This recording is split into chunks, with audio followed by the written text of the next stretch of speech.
It's not mine. Tagado says it's not his either. Oops! We made fun of Tagido for nothing. Not his, not mine, not Sakiri's, not Adler's. Whose is this? It's taking up a lot of space. Some new, antique? I don't think it's part of Hotori's collection. Huh? Wait, what's going on? About half an hour ago, when I returned to the shop, I saw a courier making a delivery. The package wasn't addressed to any person, just a bone antique shop. I saw that she was in a hurry, so I simply gave my signature for the package. I may have made a mistake. Maybe Kiromaru learned how to shop online? Wait, check this out on Bagel. Oh, what is it? Let me see! Mysterious puppets and hetero. Performance art or terrible omen? Wait, doesn't this look just like the one in our shop? Are they from the same collection? What's going on? Seems that similar puppets appeared overnight in populated areas throughout Hetero. There are 5 of them so far. At first, people thought it was Giovanni's doing, some kind of puppet-themed art exhibition organized by the Dvorak's or something like that. Others thought it was a promotional event for Miss Ellie's puppet project 1,000 Faces, which has been trending. Until someone claimed it was the work of an anomaly that drains life out of humans to make puppets. That's when people started to take it seriously. OP claimed that one of his relatives was a victim, and if the anomaly isn't handled soon, Hetero will become a city of puppets. Is it really that bad? Mm-hmm. Anyway, people are afraid they'll be the next target, and more have been claiming that a certain puppet is someone they know, or even sharing close encounters with the anomaly. BAC has stepped in and urged citizens to exercise judgment, refrain from spreading rumors, and share relevant information to help the investigation. So, one our shop received is the 6th puppet? Wait, was the puppet still human not long ago? Maybe it's better to get JTF involved. I'll contact the Bureau. Can't even chill this morning. Not all of us can skip beauty sleep and still be beautiful like that woman.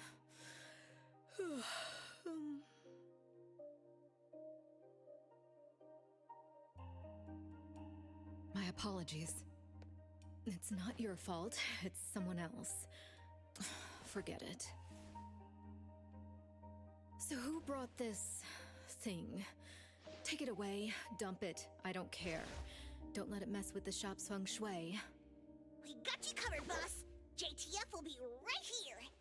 I don't see you getting excited about bringing customers over, and you're bringing JTF to the shop? You kids better not have stirred up trouble again. Here's what happened. In any case, we'd like you to come to BAC to assist with our investigation. We'll have to leave the shop for a while. What do you think, Hotori? Well, the business of the BAC matters more than ours, so we'll comply. But the BAC will compensate for missed working hours for Precious, Daff, and me. Why am I included? Of course. The BAC will provide reasonable compensation for losses incurred from taking up your time. Boss, I want to come along too. There are no Misties to catch today. The shop isn't closing for the day. Someone needs to handle things until Adler gets back with groceries. Don't blow up the place while I'm gone. All right, you can count on us. Let's get ready to head out. When you're back, The sooner make we sure you leave, fill me the in. sooner we're back for my nap. Why are you coming along? Alphard woke me up this morning and invited me for a little chat. I thought it was about a bisu. The director's tea is going to taste even more bitter. Come on, let's go. I'll try to get some fawns out of her.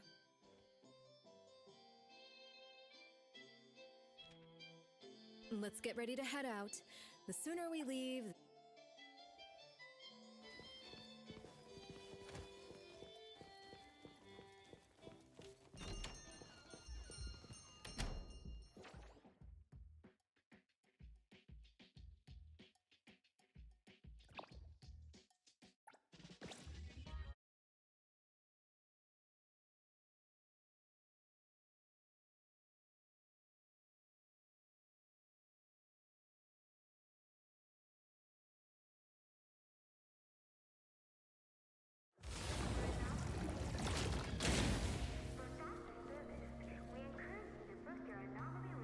Greetings, everyone from A-Bone. ETD-6 is taking over this case. I'll introduce you to the operation lead in a moment. If Nellie's handling the introductions personally, this must be quite the complicated case.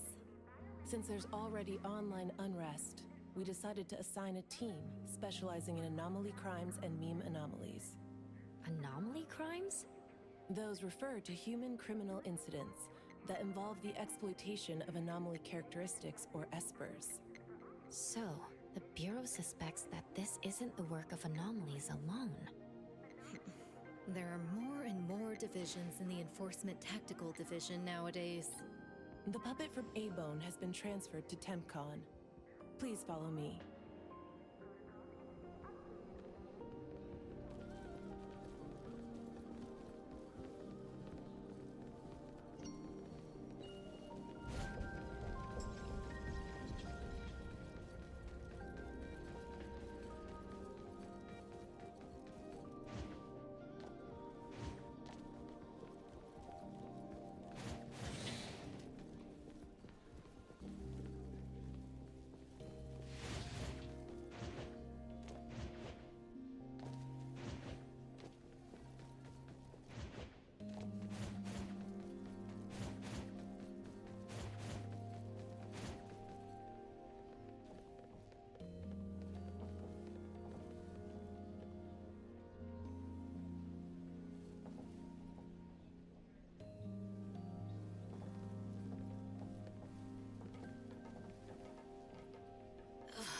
After so many years, the Bureau's shabby elevator is still so slow.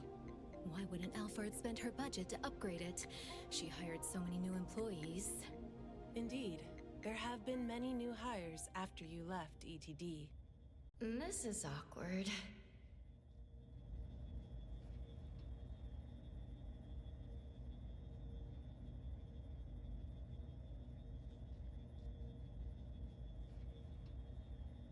Precious, Daff, see you later. Aren't you coming? I'd love to hang around and meet teams I've never seen before, but my dear Director Alphard needs me for some grown-up discussions. Is it about Ebisu? Should I go with you? Our Precious wants to feel the cool AC and expensive sofa, as well as the endless lectures from the Director. She only asked for me, but I'm sure she wouldn't mind another one, especially one who's such a good kid. You mean I don't have to go with you? Don't worry, the containment level needs your expertise more. Next time there's a chance, I still won't drag you along to suffer. When you're done with your work, just head back. Don't wait for me. I just hope today's parent-teacher conference doesn't set a new record for length.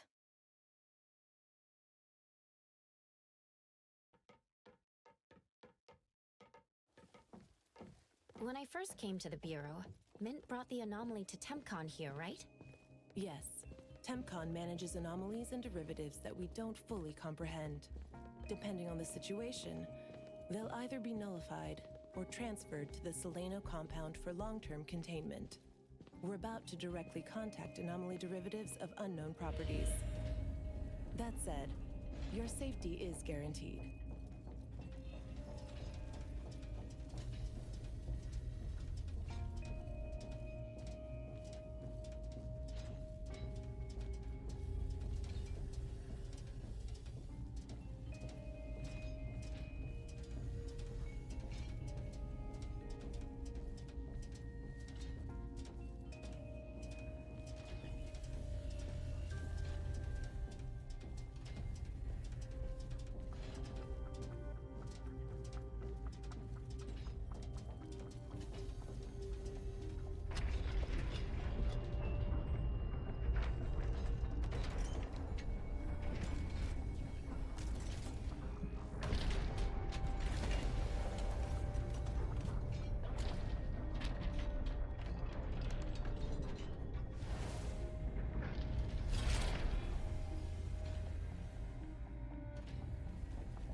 me to introduce our guests. These are anomaly hunters from A-Bone Antique Shop, Daffodil, who witnessed the suspect in the puppetization case, and the appraiser, who has keen perception of anomalies. This is Chaos from ETD-6. Hi there. This is Lavinia, an operative from the Egosh Court. We'll be relying on the court's support for intel related to unknown anomalies. Blackbird was unable to attend today's meeting in person, so I'll be covering for her. Greetings to the people of A-Bone. Greetings. Now that everyone's here, let's get started. Who received the package? Tell us what happened. It was around 7:30 in the morning. I saw the delivery person place the package at the shop entrance. She approached me for my signature, saying she was in a hurry for the next delivery. I did not think too much at the time, so I signed and took it into the shop. But looking back now, the whole thing was pretty strange. The package was marked fragile, and the delivery person told me to handle it carefully. But the packaging was flimsy. Do you remember what the delivery person looked like? A young woman, not particularly tall. Short hair, in a Cool Express uniform. I didn't get a good look at her face, since her baseball cap was in the way. Curious. From the package to the delivery person, everything was fake. According to our investigation of the Cool Express in Bridge Crossings, the delivery person responsible for Hankaku Street does not match Daffodil's description, and their work records show no irregularities. The shipping records from the package center also show no fragile items being delivered to A-Bone. Someone disguised themselves as a delivery person just to give A-Bone a puppet? Correct. The question is, why would anyone do this? Considering this may involve matters affecting A-Bone's interests, I'd like to consult with both of you. We also don't have any leads. Sorry to interrupt. I was thinking, what if this person wanted the appraiser's help? A puppet that allegedly was transformed from a human, wouldn't it retain traces of an anomaly? If that's the case, a client should have come forward to explain the situation. Even without a client, what harm is there in examining a gift at your doorstep? Can I take a look at it? Please, go ahead.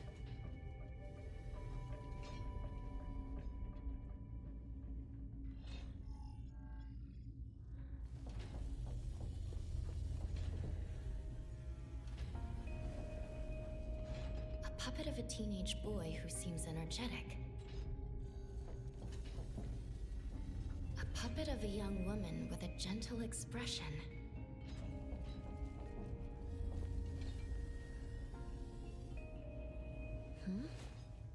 The cards in the pocket? Huh. The anomaly's aura seems to be coming from these cards. Bella? The red letters are names. And the number 0? All 6 puppets have a similar aura. It should be from the same anomaly, or the same type of anomaly. But it's very faint. I think the puppets should be ordinary puppets. They were simply in proximity to an anomaly. But the black cards in the puppet's clothes... The cards are the derivatives, aren't they? Very likely. So people being attacked and turned into puppets by anomalies is just a rumor. Pretty much what I expected. Who would spread rumors on Bagel to cause panic? Could it be the same person who delivered the puppet to A-Bone? Bingo. You're asking the right questions. My investigation shows that someone hacked a bunch of Bagel accounts and started rumors about people being turned into puppets by anomalies. This is starting to affect the citizens of Hatharo. Take me, for example. I have a neighbor who never misses her daily dog walks, rain or shine, but she's scared of getting caught by the anomaly and began to ask me to run errands. Who's ever out there watching and laughing at us right now, feel free to pop champagne.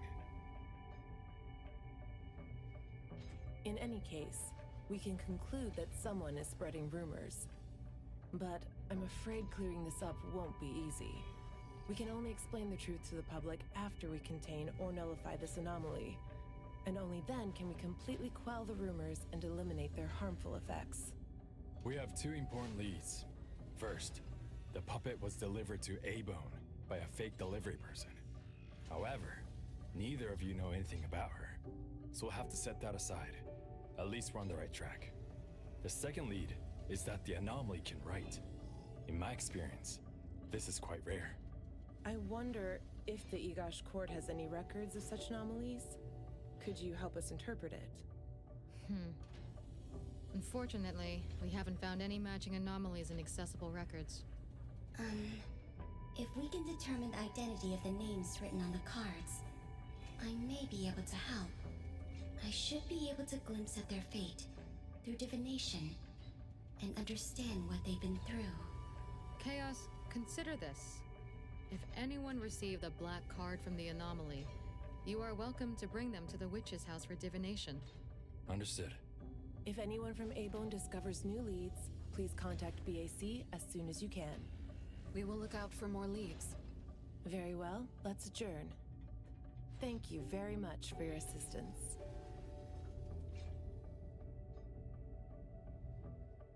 Who could it be? If only I paid more attention to the delivery person. Daffodil, you couldn't have expected this to happen. Abone's safety is my responsibility. This time, I left my guard down. Still, it's good to know that no one was actually turned into a puppet. Looks like Otori isn't finished yet. Appraiser, if you're tired, you should head back. Let me handle the rest.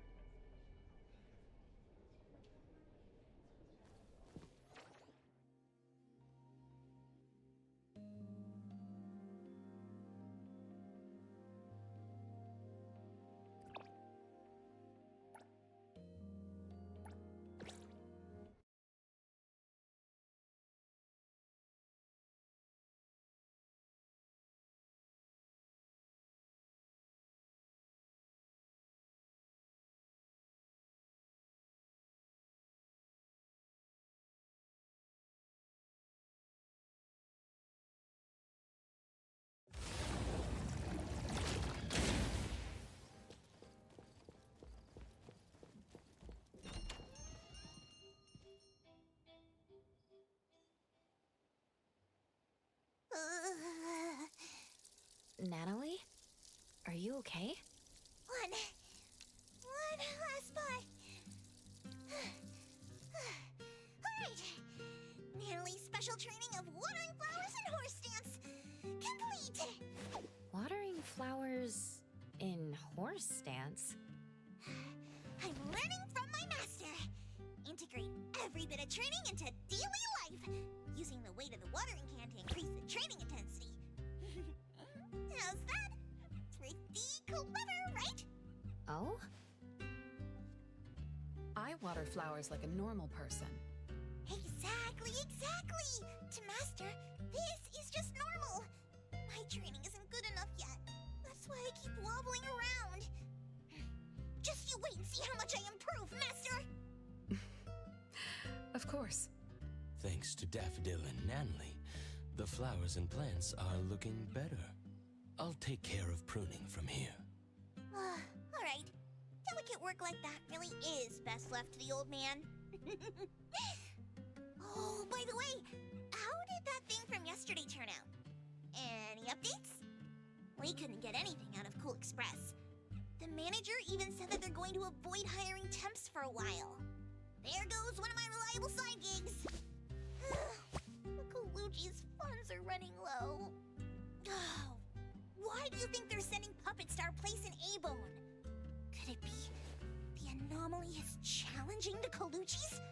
Was the puppet sent to deliver some kind of message? What message could that be? Like a coded message in Sin City Chronicles. This is some kind of hint. The hint is something that I, Beiji Daime, should definitely be able to figure out. If that's the case, shouldn't the recipient be you? No, you're right. Why does it only say Abone? Could it be that I, Natalie Colucci, am not famous enough? If it only says Abone, then who exactly is this hint for? Or a guest. Hello? Is this A-Bone? Are you anomaly hunters? Welcome to A-Bone. You must be here for an anomaly commission. Yes. What do I need to do? Do I sign a contract? Do I have to sign up for something? Ah, this must be your first time seeking help from anomaly hunters. Don't worry. Please, have a seat. These are A-Bone's finest anomaly hunters. Feel free to share with them any troubles you have. I'll make some tea for you. Please, wait a moment. Okay. Sorry, I don't know how this works. If you don't mind, let us ask you some questions. That way we can help you figure out what you need. Okay, leave it to me. So, have you encountered anything strange recently? What should I call you? Renee is good enough. I think. All right, Renee. What do you do for work? How's your day today? Did something weird suddenly mess up your routine? I'm a taxi driver. I start at 8 a.m. and finish at 8 p.m. For lunch, I grab something quick from a convenience store. After work, I go to Food First for a set meal. The weird thing is, for the past few days, every night at exactly 9 p.m., this strange guy in a cloak shows up and attacks me. Though he looks scary and hits me pretty hard, when his attacks land, I don't feel a thing. I just cover my head and let him attack me for about 10 minutes. Then he leaves. Well, I think he leaves. When I peek through my fingers, nobody was there. That's about it. Isn't this strange? He attacks you every day? Even if it's just a prank, that's messed up. Here's your tea. Thank you. Every night at exactly 9 o'clock? What kind of kink is that? Maybe it's like those guys from gangster movies who like to dress up scary to shake people down for money. They usually show up at the same time to establish an air of authority. Oh, I can't believe there's a lowlife like this on my turf! I'll have to talk some sense into him with my fists! But I don't remember owing anyone money. I did nothing to deserve harassment from this debt collector. He never says a word, just swings this huge scythe at me. It's terrifying. You don't feel any pain when he attacks. Could this be a hallucination? Or is this debt collecting some kind of anomaly activity? That makes perfect sense! Yes, it should be an anomaly, just like Fuka said. She told me to look for help at the A-Bone antique shop. Who's Fuka? She's my friend. Well, more like my food buddy. Fuka said, it's definitely an anomaly, and the anomaly hunters from A-Bone antique shop can help me. She recommended her shop? That's a first! Thanks to me, Natalie, the tiger of bridge crossings, Ichi Daime of the Colucci family! Oh, I've made a name for ourselves. People are finally going out of their way to recommend us! Your friend knows what's going on. What else did she say? I'm not really sure. I just know that she said I should get your help as soon as possible. Are there any other strange things going on besides that? It's hard to say. I don't know. Sorry, I don't have a great memory. I only have vague impressions of most things. How about you go ask Fuka? She also saw the anomaly in the parking lot that day. I think. She seems rather scatterbrained. It'd be good to hear what others have to say. It's almost mealtime. Fuka should be at food first. Shall we? What do you think, Appraiser? Master? This is our first commission of the day. We'll help figure this out and see if there's really an anomaly causing trouble. Let's not disappoint this very tasteful person who recommended us. Let's go take a look. How about you, Master? Huh. Master hasn't worked on a commission with the Appraiser yet. Maybe this is a good time to show you my latest training results! Hattori has no plans to go out today. Rest assured, I'll watch over the shop. Very well. Let's head out. Let's go! It's been a while since I had food first. Oh, I'm craving for their hamburger steaks. Hey, old man! We won't be back for dinner tonight! Take care.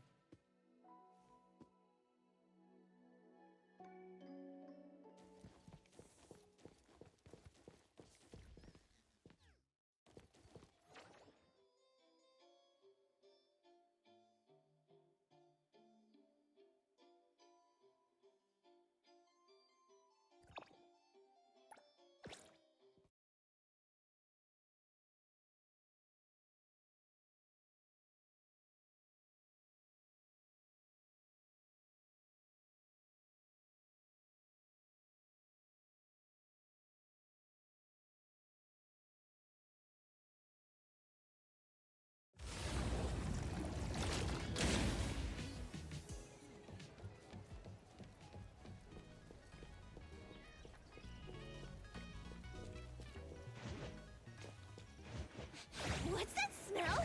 Smells amazing!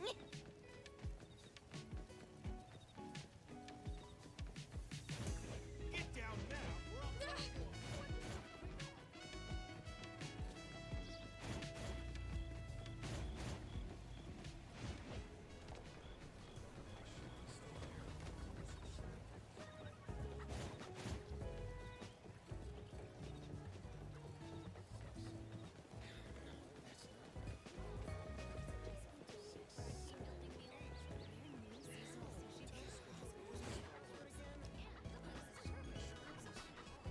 Woo!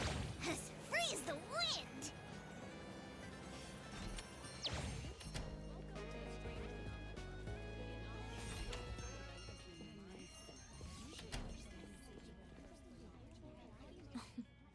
You're later than usual, little Renee. Sorry for keeping you waiting. I'm sorry. I had something to do. No need to apologize. Your matters are more important. Are you anomaly hunters from Abone? That's right! The A-Bone detectives are back in action! I am Natalie Colucci, H.E. Diamond of the Coluccis from Bridge Crossings! This one is the core of our family, the Appraiser! And this here is... It's been a while, Daffodil. Oh, you already know Master? Your master helped our family solve quite a few troubles in the past. Mother still can't stop talking about Daffodil's moves. Oh, no wonder you recommended us to Renee. Master's commissions always get perfect reviews. Sorry, I don't quite remember. It was probably back when the shop first opened, right? After all, we have monopoly on all anomaly commissions now. Fuka, we'd like to ask about the strange thing happening to Renee. Can you tell us about it? Of course. Let's sit down and talk.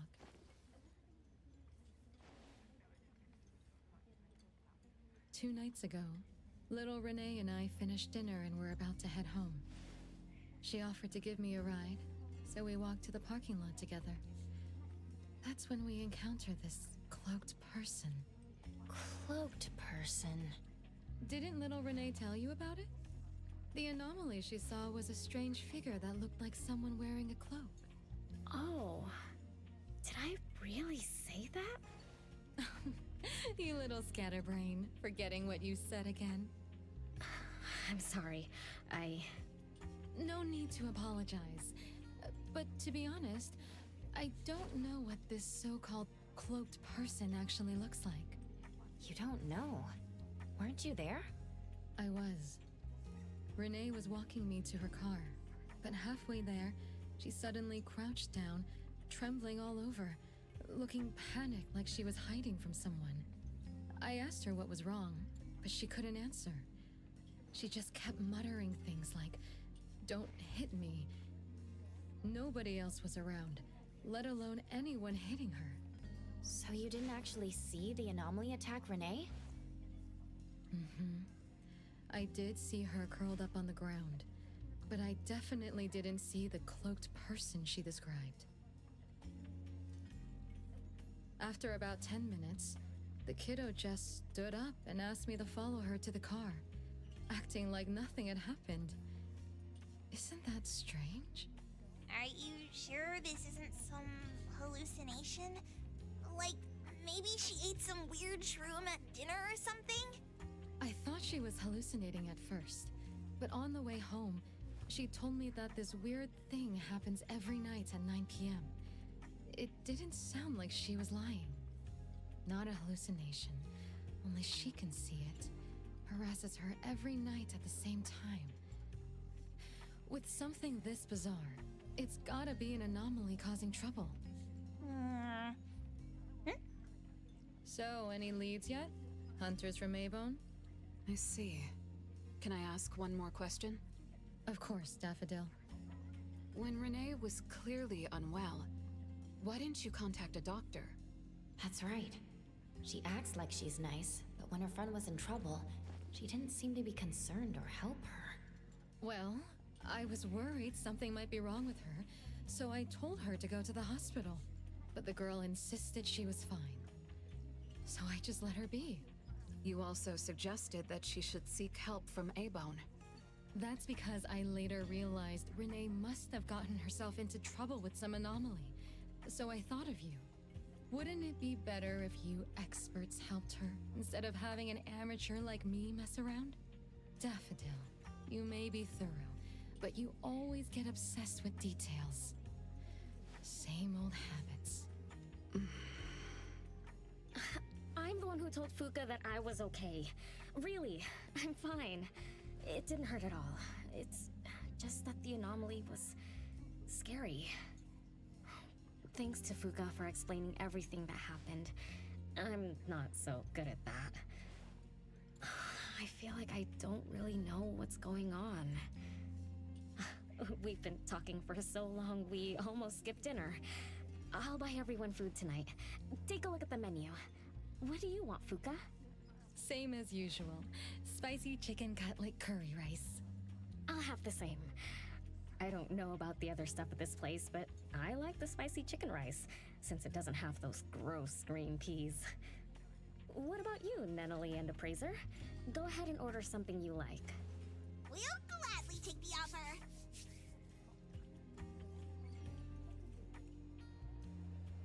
It's 2 minutes before 9 o'clock. According to Renee, the anomaly will appear in the parking lot right on time. I wonder if we'll get to see that cloaked person show up to collect debts. From what Fuka said, not everyone can see it, right? Or maybe ordinary people can't see it? It might not be a weirdo in a cloak either. After all, she's a bit scatterbrained. She could have gotten it wrong. There are many anomaly hunters here to protect you today. No need to be afraid. Thank you.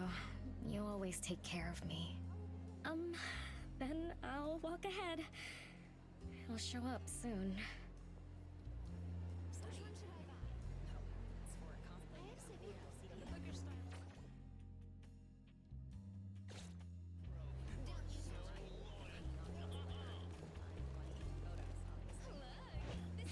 What's that smell? Smells amazing!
Leave it to me.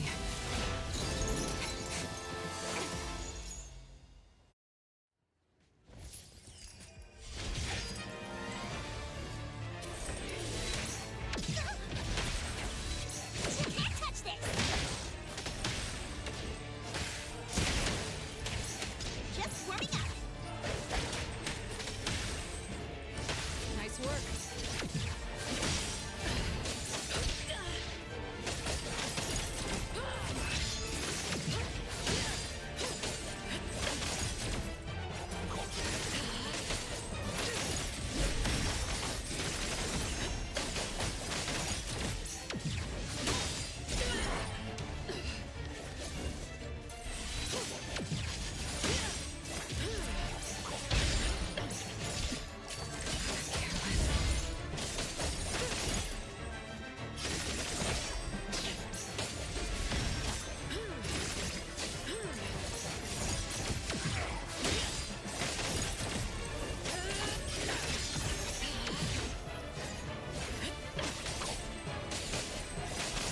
I'm gonna show you how great team's gonna make them.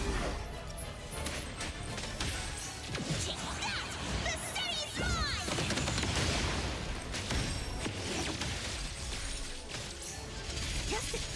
Trust me.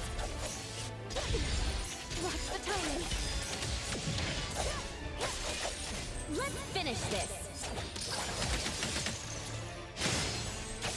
All handle these thousand eyes. Awaken!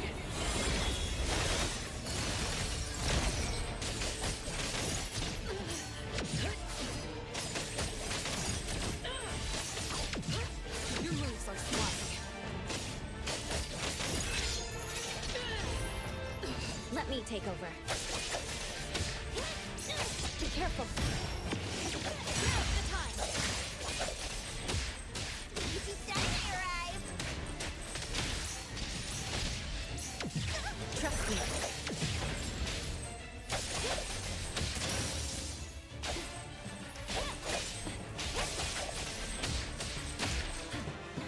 Hero to the rescue! Let's play, then break. Leave it to me.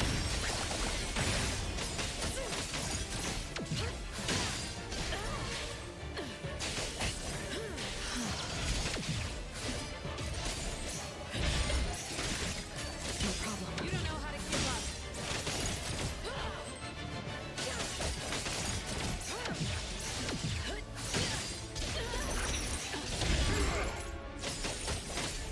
Nowhere to hide. Your moves are sloppy.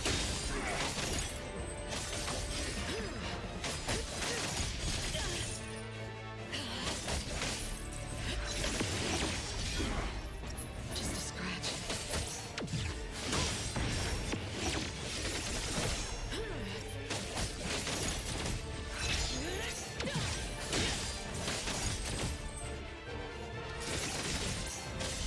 You don't know how to give up.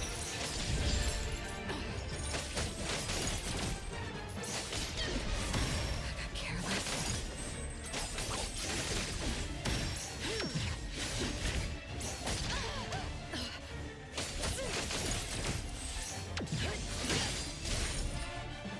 I'm gonna show you how, everyone. Follow my command!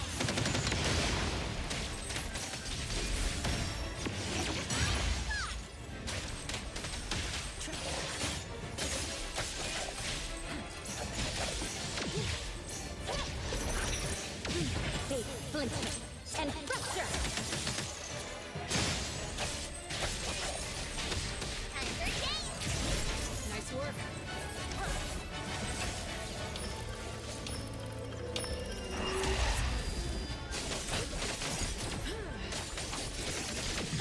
Thousand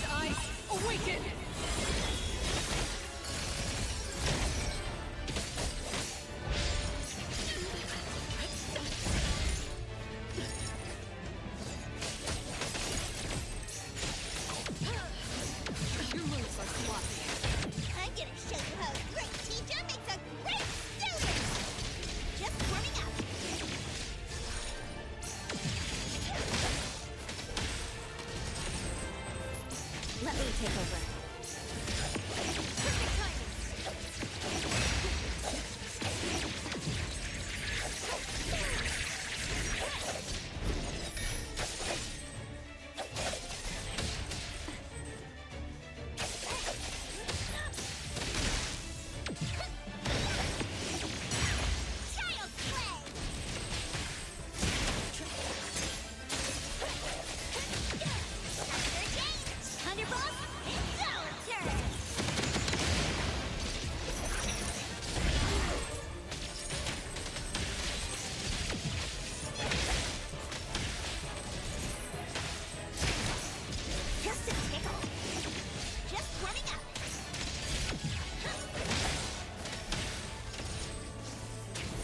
Let me take over.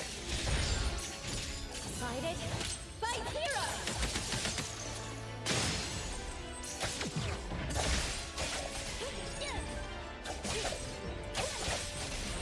The diamond arrived!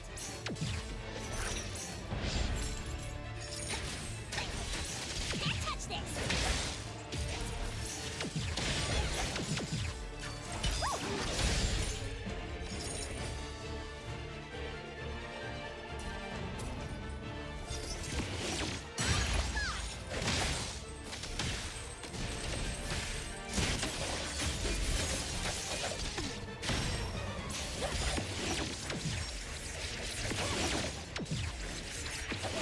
Feeling good.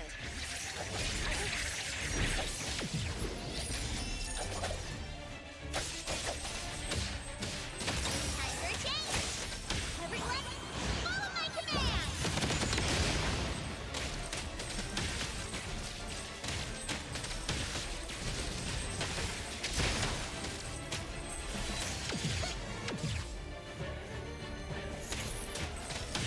Think you can challenge me?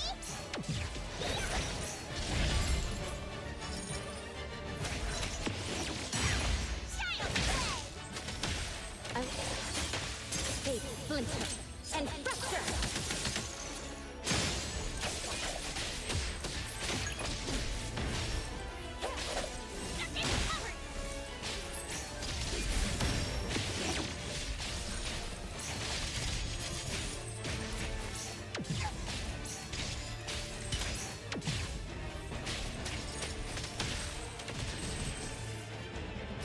Trust me.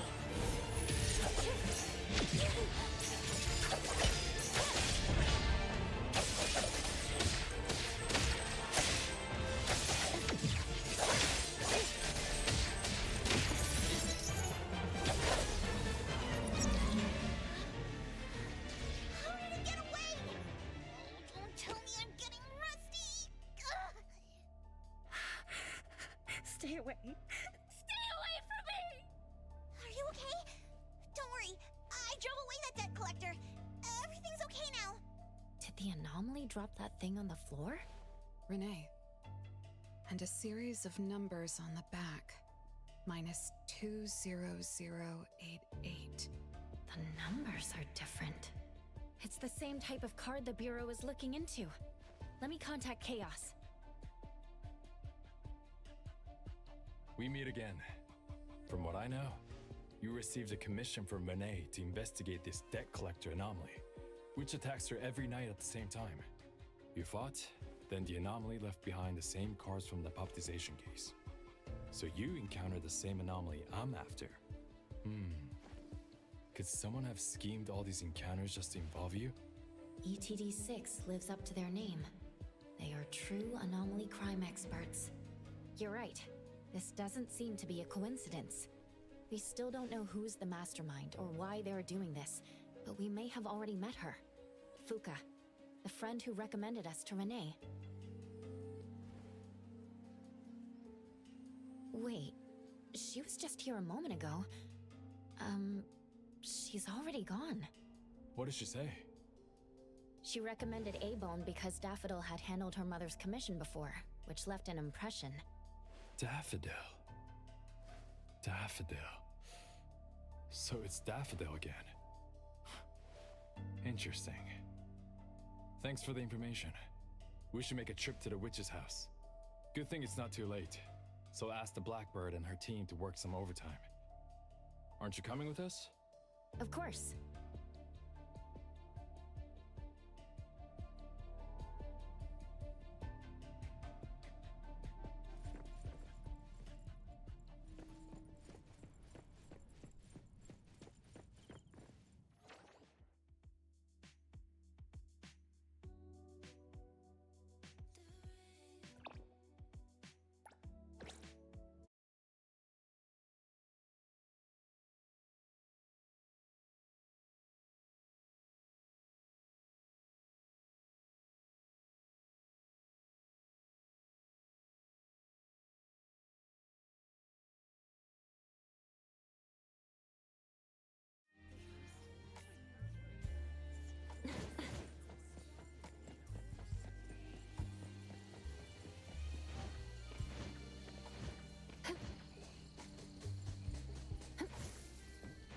Perfect angle.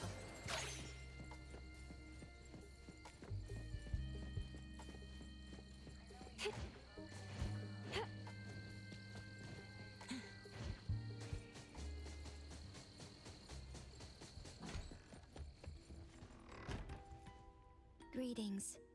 Welcome to the witch's house. Hello. Sorry for disturbing you this late. Good evening. This young lady was attacked by the puppetization anomaly tonight. Huh? Wait, what anomaly? The one that turns people into puppets? So, those people really were... Well, we aren't certain at this moment. In any case, could you please share the entire incident with us? Oh, I'll tell you. Renee came to our shop because she wanted us to deal with some weird thing that appears every night at 9 o'clock to attack her. We were escorting Renee to the parking lot of food first, and at exactly 9 o'clock, there was a poof, and a wild debt collector appeared. We don't know its real name. Natalie has been calling it the Debt Collector. That's right. It was swinging a huge scythe at Renee. I don't know if my eyes were playing tricks, but the scythe went through Renee's body. I was worried. I think I saw that too. Luckily, the appraiser blocked its weapon. Then, they started going at it, trading blows and stuff. But the fight didn't last long. Oh, I was just getting started when he ran off. Do any of you remember how long the fight lasted? 10 minutes sharp. And afterwards, did you discover that the anomaly left the same kind of card for Renee? We did. Appearing on time, disappearing on schedule, and leaving similar cards for the victims. This debt collector might be a type of rule-based anomaly. Rule-based anomalies usually follow predictable patterns. They also have a complete set of rules in their domains. For example, if any of you were to enter the anomalous realm it creates, you wouldn't be able to get out easily. Instead, you'd have to follow its rules. Some rule-based anomalies symbolize rules themselves. You can think of them as the manifestation of rules. Others have some kind of goal. In such cases, nullification is extremely difficult, and conventional containment methods have proved ineffective. No wonder it got away. Is a Bisu security anomaly also a rule-based one? Nantani is its name, right? It is. So, the key is to understand the rules and master them before we can nullify or use them to our advantage. And someone beat us to it. Figured out the debt collector's rules, set up the whole thing. The next questions are, why target Renee? And what do the numbers on Renee's card mean? Why is the message left for Renee different from the others? Another annoying puzzle. If only Nietzsche were here. I could do a divination for Renee. Maybe we can find something. Huh? That's a surprise. I've never had a divination before. Is there anything I need to do? Just relax and close your eyes now.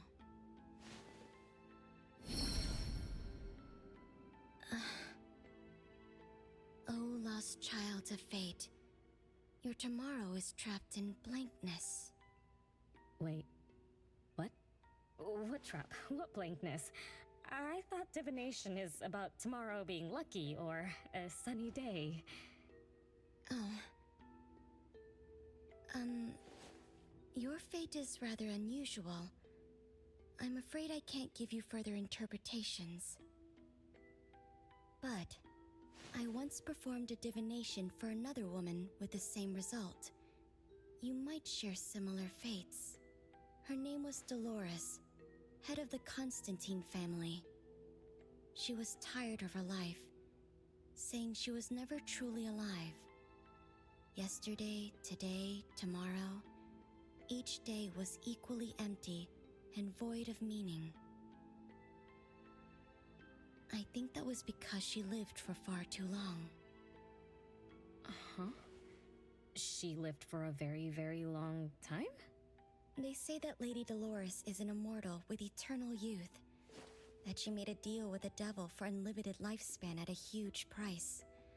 However, eternal life can be a curse, and the Constantine family met their demise decades ago. That was when most people didn't know about anomalies. People simply believed in curses. From what we know now, she was either a long-lived Esper, or she made a contract with an anomaly. Lady Dolores told me that she is one without heart, which is the truth about the curse of immortality. No heart, no bonds, no attachments. Alone, her memories of the past grew dim through the years. Neither does she pay attention to anything happening around her. All she had was a numb void, but she still yearned for lasting companionship and loyalty. So she sought divination from me to find a way to change things. Perhaps because her future extended indefinitely, with no end in sight. All I could see was blankness. Were you able to help her make a change? If I remember correctly, I told her, if you want something, you must first give. I'm not sure if this helped her, but I remember her face when she left. She seemed more at ease. Both that lady's divination and mine resulted in blankness. Maybe that advice applies to me too? It's just a reference. You could see it as a fun story. It's enlightening, but it doesn't help much with the issue at hand. It's getting late. Let's call it a night. Thanks for all your help. Miss, let me escort you home. Okay. Thank you, Chaos. Blackbird, thank you for your time. We'll head back now.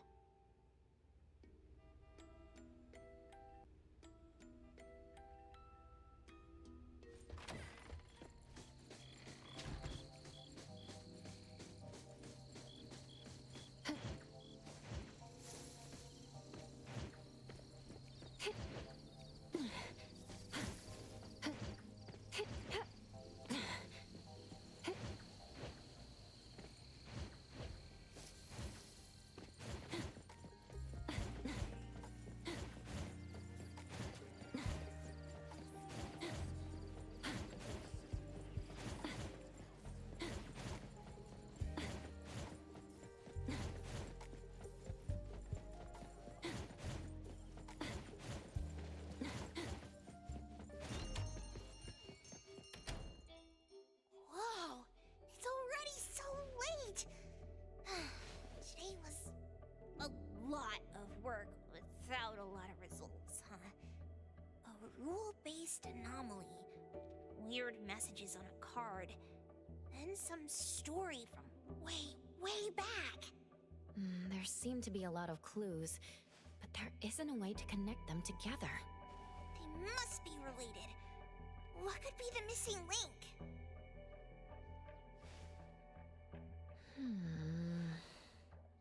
Let's call it a night. It's getting late. You two should get some rest. Oh, man. After running around so much today, getting home, relaxing for a bit, and now that Master mentions it, ugh, sleepiness just hits you like a truck. Good night, Master. Good night, Appraiser. Good night, everyone. I apologize, but bedtime is going to have to wait. Is there an emergency? The debt collector left me another message. I found this in Renee's mailbox. Isn't this the card from last night? An anomaly is back again? Appraiser, take a look at this. Renee's name and an address? It looks like an ordinary card. Did someone try to copy the card's style? They need to have seen the original to make such a convincing copy. That narrows down our suspects. You mean Fuka, who witnessed our battle with the debt collector last night. And the person who delivered the puppet. Don't you think they're working together? They sent Renee a formal invitation and are waiting for us at the old Constantine family estate. That address belongs to the now defunct Constantine family. Renee, are you somehow connected to the Constantine family? I knew last night's story was different. I don't know. I don't remember. I'm just a taxi driver who's always been alone. How could I be connected to some strange family? Oh, I'm sorry. I'm not helping. All right. We just have to find someone who has an answer. Let's go. Wait, don't go yet. This is Ebon's commission. Daffodil must come along. Others can join us too. I don't have stupid rules about not getting others involved. Master, the Appraiser, and Natalie Colucci. The mystery of the debt collector is about to be revealed!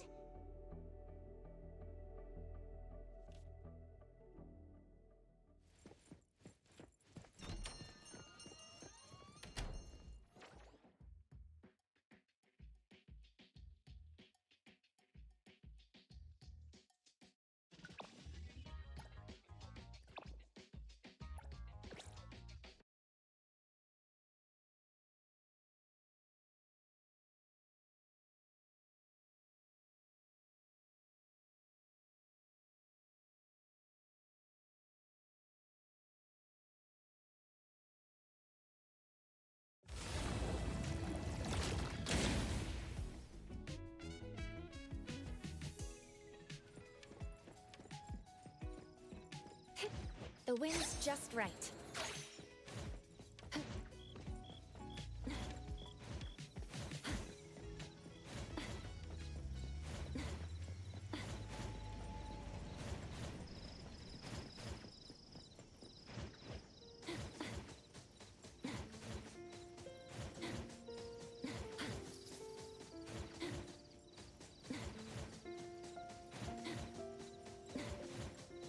Perfect angle.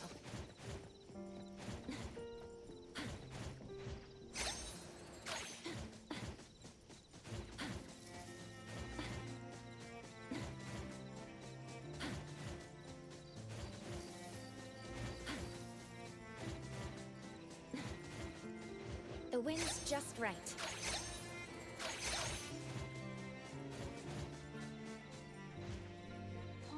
There's nothing here except for some skinny, crooked tree. How is there nothing else? Was there really a big mansion here before?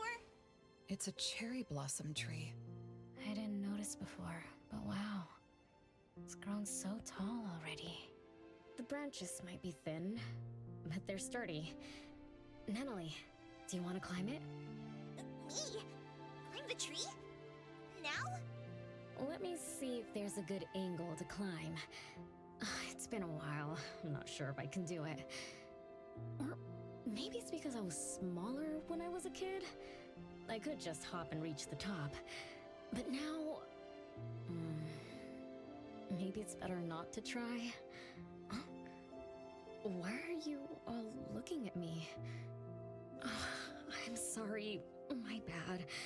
This isn't the time to be fooling around. Let's have a climbing competition after we solve the mystery.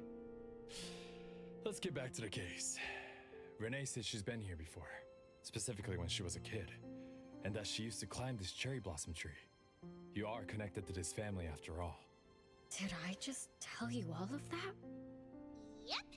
You said you climbed this tree when you were a kid. When you were a kid. Back then, I climbed all the way to the top of the tree, wanting to pick the prettiest cherry blossom for my sister. But it was so tall, and I was too scared to climb down the same way. Luckily, someone caught me. Huh? Was it my sister? Or Mom?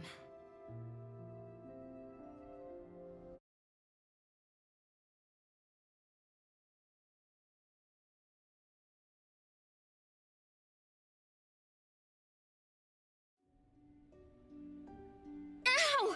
That hurts! Renee, are you okay? My head hurts. But my limbs are where they should be. What about you, Appraiser? I'm okay too. Where are we? What just happened? I'm not sure, but it looks like we're in an anomalous realm.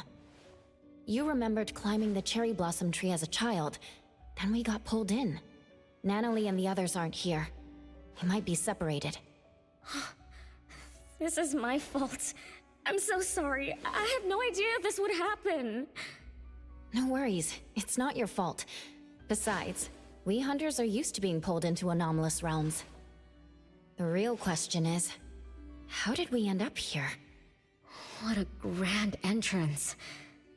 This must be some wealthy family's mansion. Such as the residence of Lady Dolores, head of the Constantine family. Have we traveled to the past? Not necessarily. Maybe the anomalous realm is simply recreating scenes from the past. Do you recall anything else from when you were a kid? Anything helps. I can't. My brain is still foggy. But I can feel this. Ever since I got here, I've been having a sense of nostalgia. You must be somehow connected to the family. Whoever brought us here knows that. But didn't the Constantines disappear decades ago? That doesn't match up with my age. You're right. What you just remembered was from when you were little. If you can remember more, maybe we can get closer to the truth. I'll do my best. But how do I do that? Let's look around. Maybe we can find the key to your memories.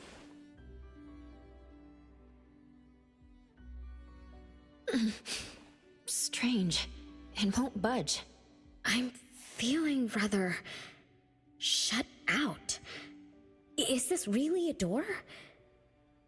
It feels so strange. Maybe it needs to be opened from the other side? Maybe. Let's check over there.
It's you.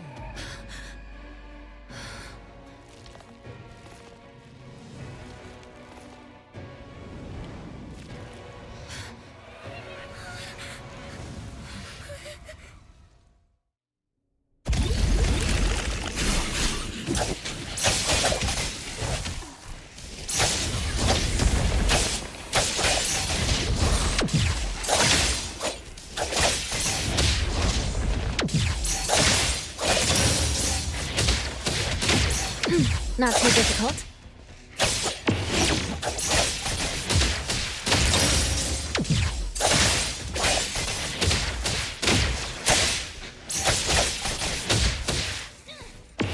Now's the time!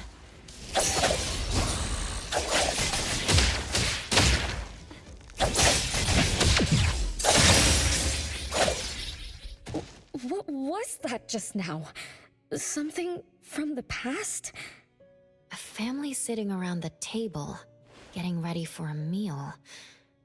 Is this space replaying events from the past?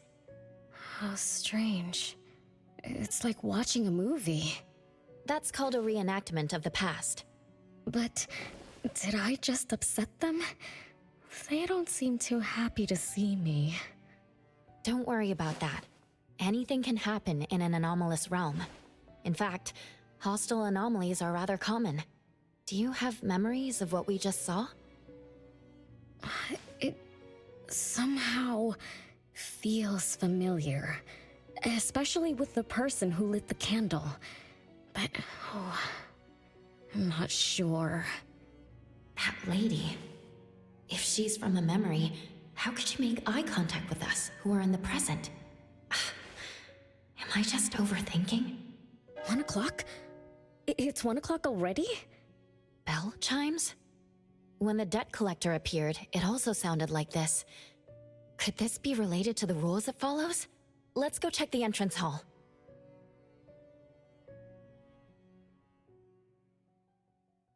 Oh, impressive! Classy! Great taste! That's how big families do it!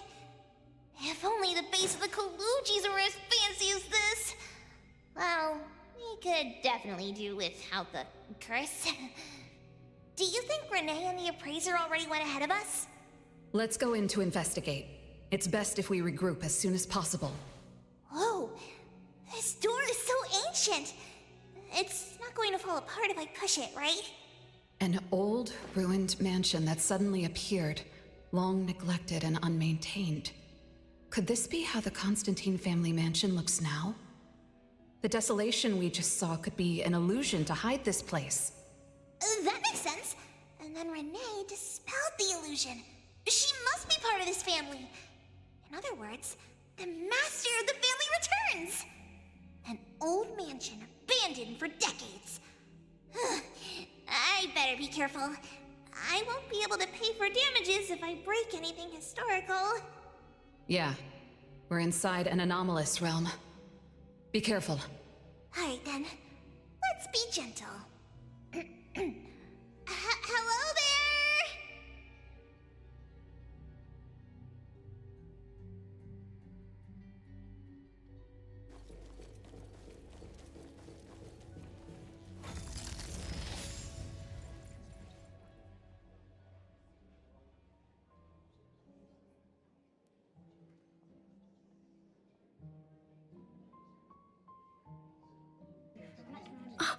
It's that lady from before. Excuse me. Sorry. Wait a minute. Were you talking to me? She just walked away without responding. I'm so confused. We can talk to people from the past? It's like an interactive movie. No, wait. It's more like a stage play. Maybe we're also on the stage. Are we the audience? Or are we unwitting participants? Let's just say we're on the right track. You could try talking to the one who just lit the candle. Ask about how things are going. That lady. Oh, there she is! We'll have to squeeze through the crowd. It's going to be tough. Why are there so many people here? Are they having a banquet, salon, or something like that? Before I talk to that lady, should we talk to the other guests first? We can figure out what's going on in this mansion.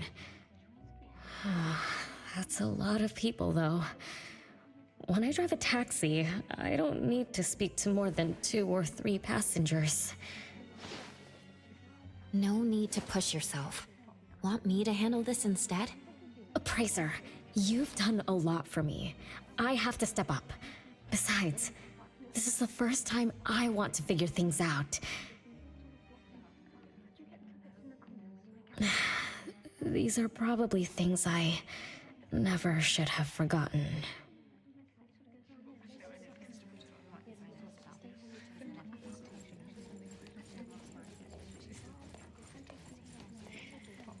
I might not have another chance like this. I better make the most of this. We need to seize this last chance to butter up the lady. Maybe she might even invite you as a guest in the future. Oh, don't even think about it. Look at all these people. Everyone is trying hard to impress her.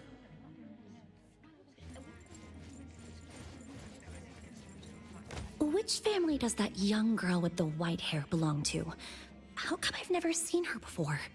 That should be Bella, the eldest daughter of Lady Dolores. She is the organizer of this farewell banquet. Her daughter is already that grown up? She doesn't look that much older than her daughter. Shh, keep it down. You know that woman is cursed. Oh, what a shame. I was hoping to introduce my brother to Bella.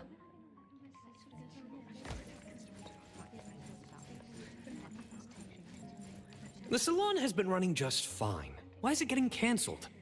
Apparently, the lady wants to focus on family affairs, so she's withdrawing from the social circles of the nobility. Ah, such a shame. Dolores has an amazing chef and the finest wine I have ever had the honor to taste. Dolores is also the most gracious hostess. Always generous when she lends out money.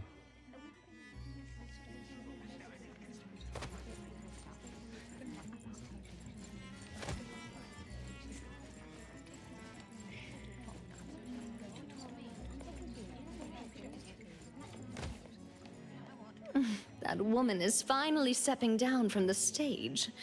Tut-tut, shamelessly enjoying eternal youth. Just because she had a deal with the devil. Look at this mansion. Look at all these treasures. Who knows how much wealth she's swindled over however long she's been alive. This is my last chance to find her source of immortality. The salon ends at 3 o'clock. Look at what time it is already. What's taking those useless guys so long to make a move? I told you, those so-called exorcists you hired are nothing but frauds. You better give up on your delusions. My brain is getting fried from what the guests are saying. So many conversations. So many faces. So many names. Let me think. Bella. That sounds familiar. Very familiar. Extremely familiar. Oh, that feeling is back again. It's just hearing that name brings up this nostalgia. One of the puppets recovered by the BAC is also called Bella. Can this be a coincidence? What do you think? You said the BAC found cards in the pockets of the puppets, and those cards were similar to the one I got. That means I'm connected to the puppets. By the way, Lady Dolores' daughter, whom we just met, also gave me this feeling of nostalgia.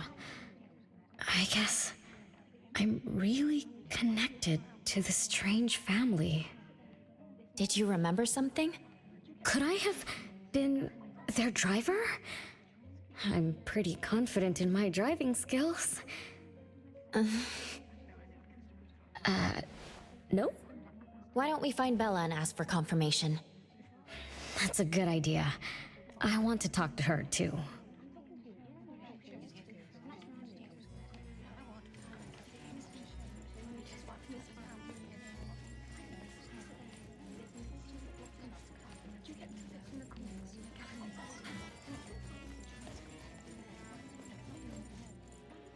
Renee, this isn't a place for kids. Huh? Bella? You know me? Child, I'm your older sister. Remember, you should address me in a formal manner. I can't believe I have to tell you this. Mother has indeed spoiled you. Sister? My big sis?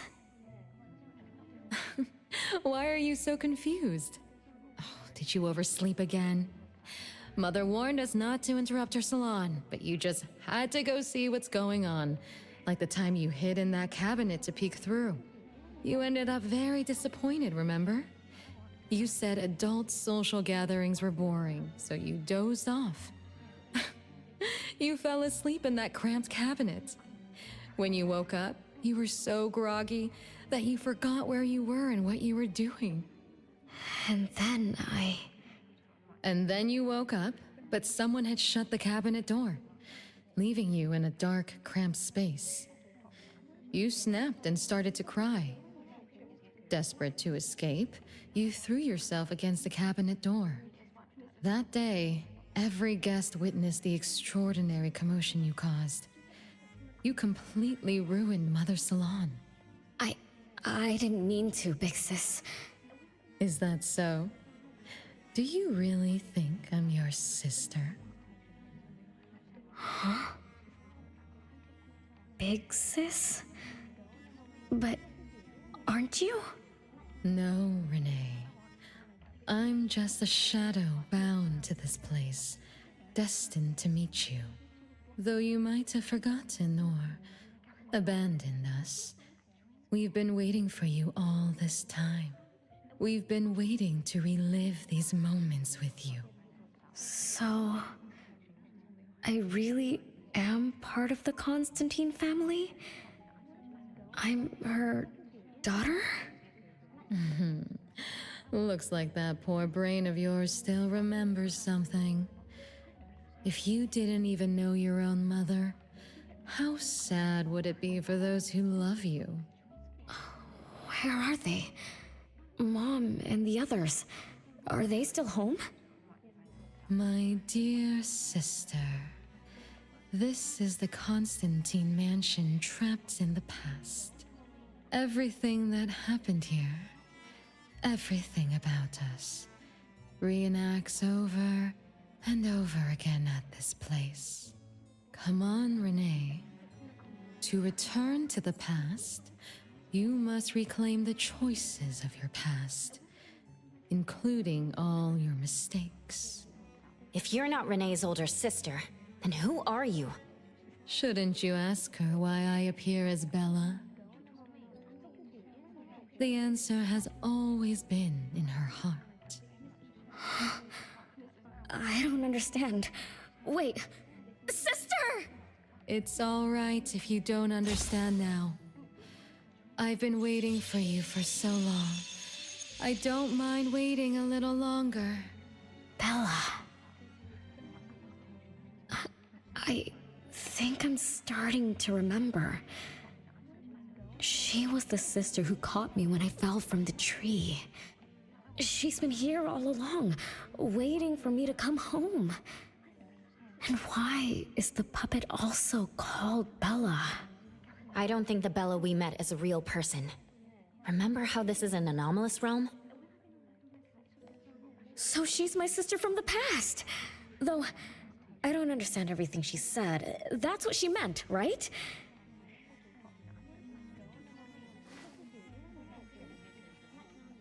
Then I really am part of this family. Didn't this family disappear over 50 years ago? How could I...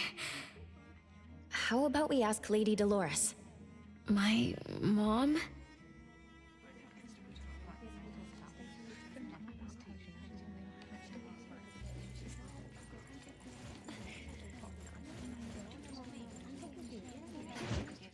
Hello, can I pass through?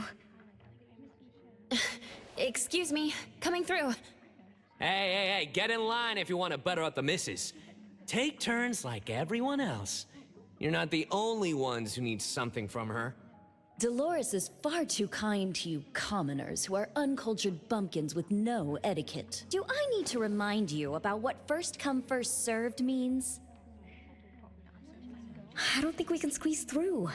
These guests aren't very friendly. There was one bell chime when we came in. The salon started at 1 o'clock. If this scene closely follows how it played out in the past, they should leave as soon as the salon ends. We should be able to approach Lady Dolores then. Oh, good point. Thanks for coming up with a plan. I couldn't have done this alone. When does the salon end again? It should end at 3 o'clock. So we wait until the clock chimes 3 times.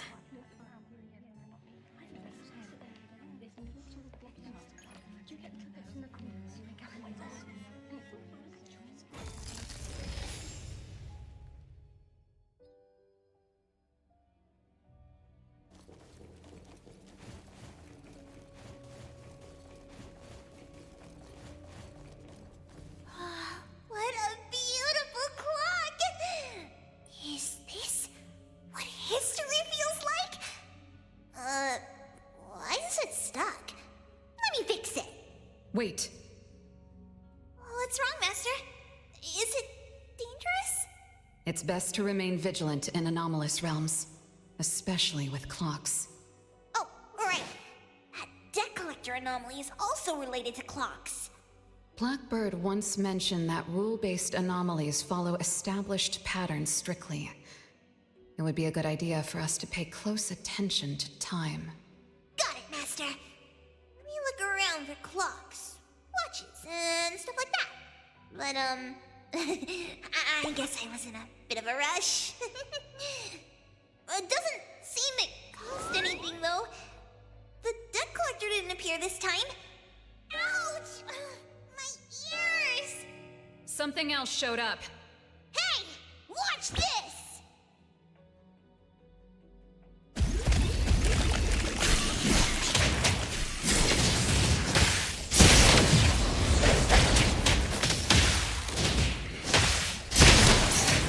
Just warming up. Just a tickle.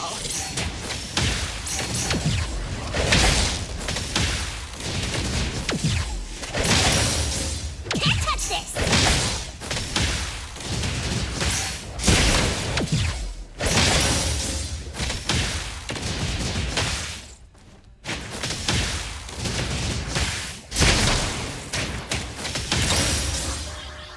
It's 3 o'clock now.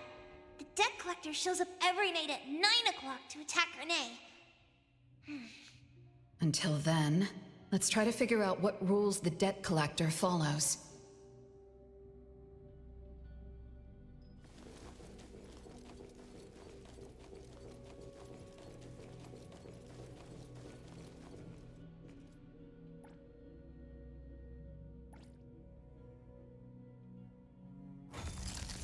Oh, it's 3 o'clock already.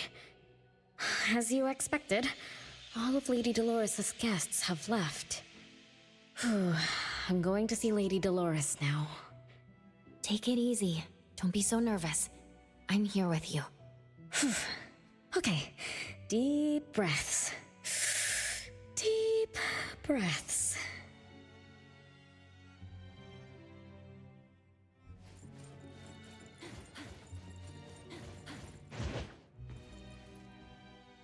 Lady Dolores? Renee, my dearest little daughter. Come here to Mama. No need to hide anymore. The troublesome people are all gone now. Mom? Are you angry with me? I was too naughty. I hope I didn't interrupt your salon. Angry? How could I be? I just didn't want you to see those people too early. To witness the greed, foolishness, and ugliness of those who long for so-called immortality. Are you talking about the people who were just around you? My little petal, they must have frightened you. I promise nothing like this will ever happen again. This pathetic charade will soon be over. Mom, you've always hated the salons? Feelings of love or hate didn't matter at first. I simply had to run the salons. I had to use these connections to reverse the decline of the Constantine family. Besides, I don't even remember all the little things. But even though my goal was fulfilled long ago, these salons kept going, one after another. Perhaps they weren't the only greedy ones. I was too. I was too young and too foolish. I mistakenly thought gathering them under this roof could bring me some comfort. However, they were nothing but a bunch who envied the family's reputation, coveted the wealth in this mansion, and lusted for so-called eternity. After a while, I came to see them as nothing more than greedy beasts, scrambling for scraps and pandering jesters making fools of themselves. I guess they sufficed as entertainment. I don't get it. It's okay if you don't understand. Mother promises that you, my little petal, will never need to understand this. These troubles will never bother you again. Mom, are you not hosting salons anymore? Whatever I sought in those salons was a mistake from the start. I must correct this mistake. And the catalyst for that change is you, my dear. My little petal. Family is what matters most.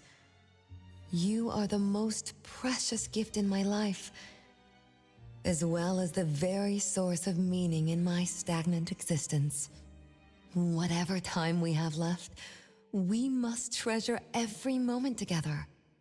From now on, as long as I'm with you, as long as our family lives together in harmony, a moment of happiness with family is worth more than an eternity in solitude, even if it's just for a brief moment. Mom, wait! Little Renee, what would you choose between an eternity in solitude or a moment of happiness? Big Sis! You appeared out of nowhere. That was spooky. Oh, wait. What did Mom mean? And the rumors about the family. Is Mom cursed with eternal life? But how can eternal life be a curse? Isn't it great to live forever? So that's your answer. Well, having something is better than having nothing, and having more is better than having less. Right? Like, if you have endless time, couldn't you do as many things as you wanted? If I had eternal life, I wouldn't know what I wanted. And I wouldn't know what I could do. I wouldn't even remember what I've ever done. This is my life right now. All this time. What have I been living for? Days with nothing to do. With no meaning. And with no end in sight. So that's why it's a curse. Poor Petal. It seems that even after forgetting us, you still haven't found what you desired.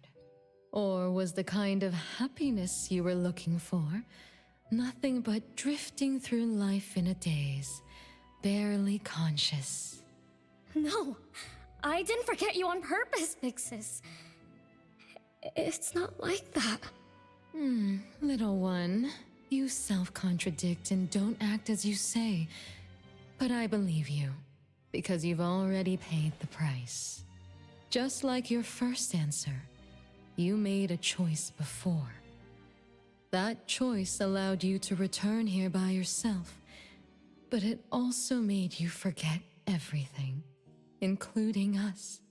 You're saying Renee chose eternal life like Lady Dolores? What do you mean? Me? Eternal life? No way. Did I? But what about you, Big Sis? Mom? Are you all alive? At least you weren't made into puppets. Thank goodness. Renee, you basically forgot everything about us. Mother, the one who gave us life, loved you so much. She used a picture of you as her bookmark. When she read before bedtime, her gaze would always drift towards your smiling face. Every little thing about you, your quirks, your habits, your childish nonsense, she remembered it all. You were the only one she had in her eyes and in her heart, as if the rest of us didn't even exist. And we are the same way too. Mother, Elliot, Teresa, everyone is waiting for you. Won't you come see them? Mom? And the other siblings? Everyone's waiting for me? The cherry tree Mother planted in the courtyard is bathing in sunlight and in full bloom. Time has come to a standstill, and moments of happiness place over and over again.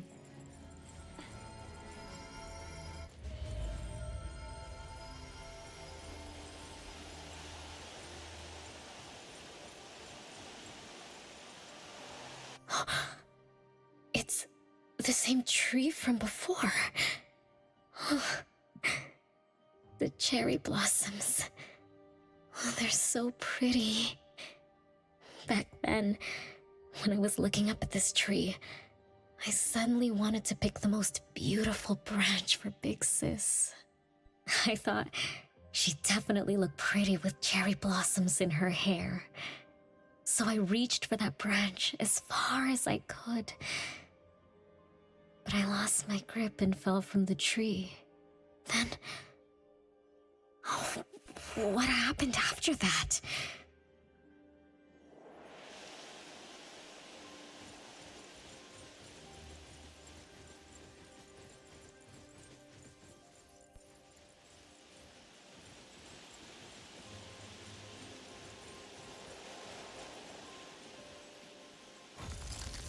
This is the crooked tree we saw when we first got here. The flowers have withered. Just like the fate of the Dolores family. Be careful. Looks like we're not the only ones here for the flowers.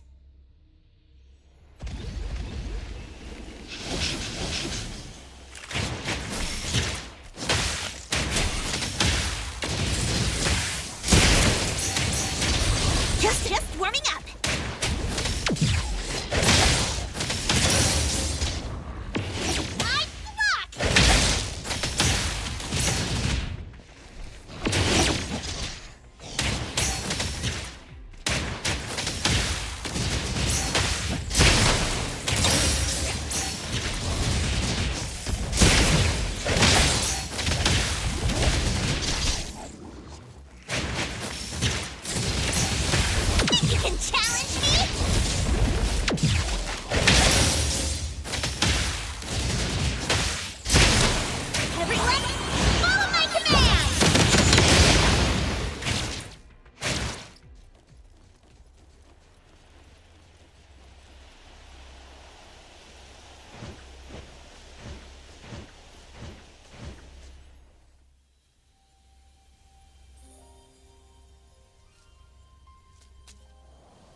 We've been waiting for you for a long time, Renee.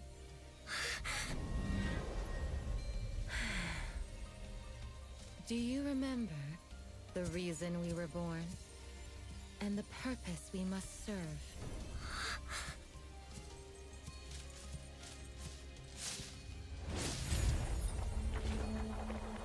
All excitement will eventually fade to nothing. Mother has long grown tired and numb to it all. After enduring long and lonely times, a wish began brewing in her heart. We thus awoke to the blazing call of Mother's heart and came to her side. We swore with our very existence that Mother would never be alone again. Surrounded by her children, Mother found the companionship and happiness she had longed for. But she didn't stop. She kept yearning for more. Because we weren't able to satisfy Mother's deepest wishes in her heart. However, our Mother's wish was never fulfilled. And that day will never come. The last child to wake up, the most beloved of all, brought nothing to Mother and this family but curses, betrayal, and destruction. And now, she's back.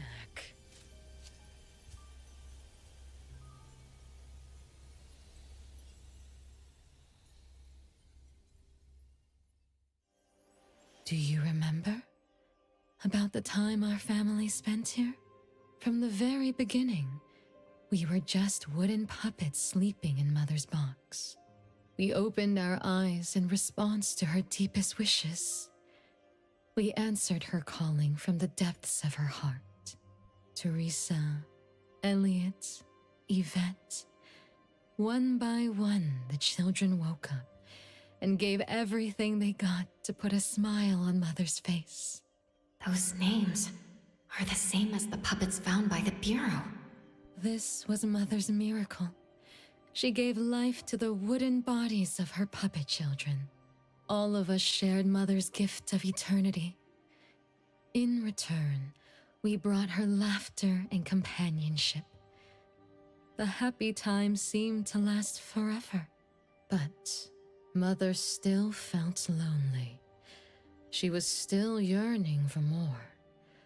As long as Mother's wish remained unfulfilled, more children would continue to come to her side. And you, little Renee, are the last child to receive her favor, and the one she treasures most. So, we used to be puppets, and I woke up because of Mom's magic. That must be the Esper ability of Lady Dolores. Our existence, our calling, and our purpose. Everything was dedicated to Mother. Thank you for helping me remember all of this, Big Sis. Unfortunately, you abandoned all of our duties. You betrayed us and committed an unforgivable sin. Sin? I don't get it. You forgot your family. You even forgot the sins you committed. But that's okay. I'll make you remember everything. That's exactly why I am here. The sin is recorded on Mother's registry in the study. Won't you go see for yourself? You could give us a better explanation. Everything started because of you. My ignorant little sister. Oh, wait a minute. Don't leave me, sis!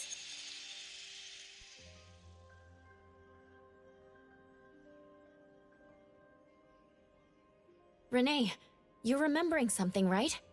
Just like what Bella said.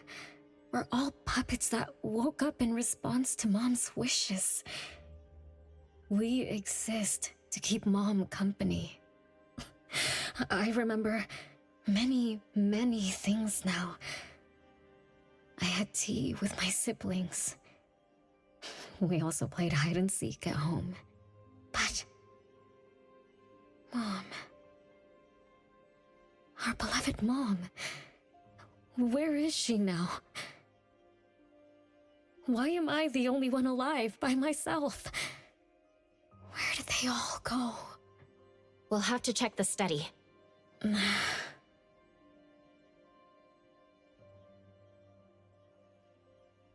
What's going on? I have no memory of that place, but I feel scared. There is something in the study.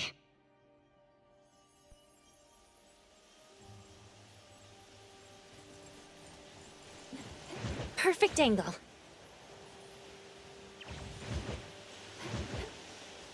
The wind's just right.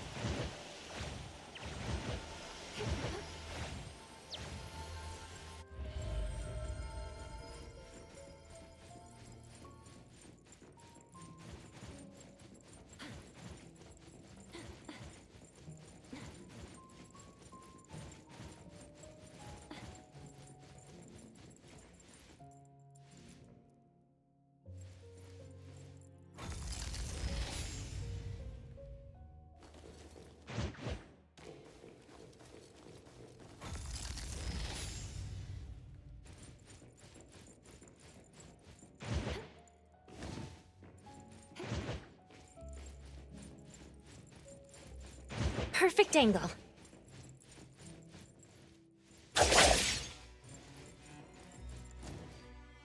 The wind's just right.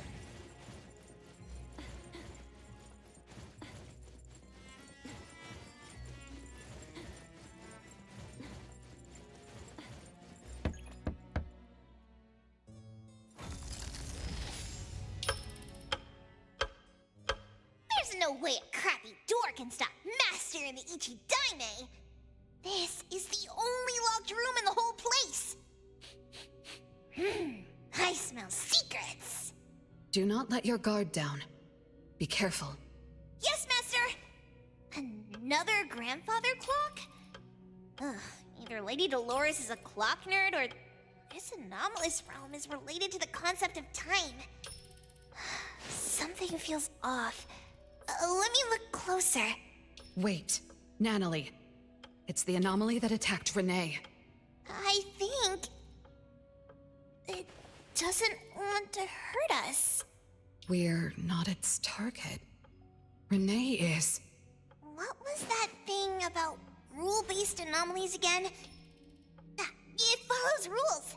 It only starts moving at exactly 9 o'clock, and its target is just Renee. You're right. Even if we attack it now, it'd likely be as futile as last night. If Blackbird is right, it only nullifies itself after completing its mission. It's getting closer to 9 o'clock. We need to find Renee as fast as we can. I don't know where everyone else is. I hope she's not alone. Let's search the area first.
With so many siblings around, the house must be crowded, right? I wonder what it's like, playing and messing around with them every day. Master, do you have any siblings? Yes and no. I did once live in a garden with many sisters, but none of us were related by blood. Huh?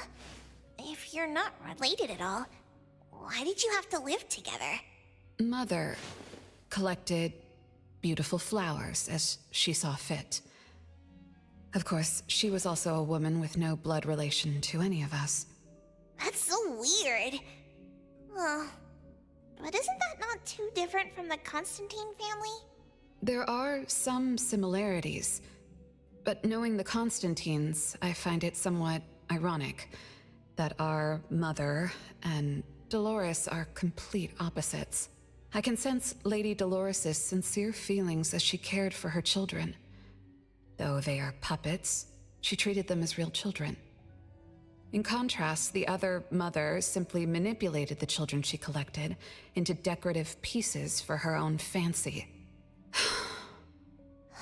Master, I don't know what was going on, but I'm glad that you got out of the garden.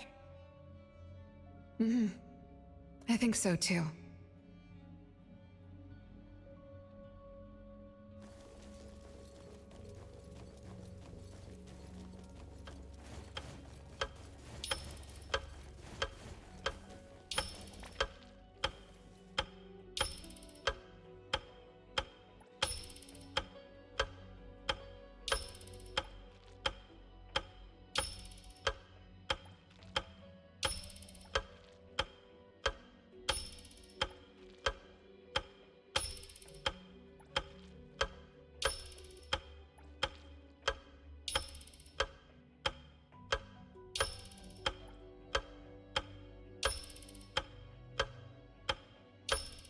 Chances are, Lady Dolores has met her demise. Only Renee's number is different. We won't let it turn into zero. The curse of eternal life, a fallen family, a blank tomorrow. Hints about time are all over the place. Could the numbers represent lifespan? Huh? Let's see. 20,000 days is roughly 50 years. Blackbird also said that the family was gone for about half a century. Wait, does this mean 50 years ago? Renee should have... Based on this line of thought, she should have withered along with the family. But for some reason, Renee still exists in this world. So as the days go by, she's just... racking up life debt? If the debt collector abides by the laws of nature, then I believe you're right. All creatures abide by the laws of nature. Birth, aging, sickness, and death. Those who defy them must pay a price. Even espers with near infinite lifespans pay a price when they gain their abilities. Renee, what price did you have to pay? Why did your life freeze 50 years ago, instead of reach its end? The debt collector must be hunting you because the laws of nature require your removal. So the puppets at the Bureau, they were Renee's family? Removed by the debt collector? Master, what should we do? Renee's commission. Abone accepted the commission. There's no reason to break our contract. I'll do my best.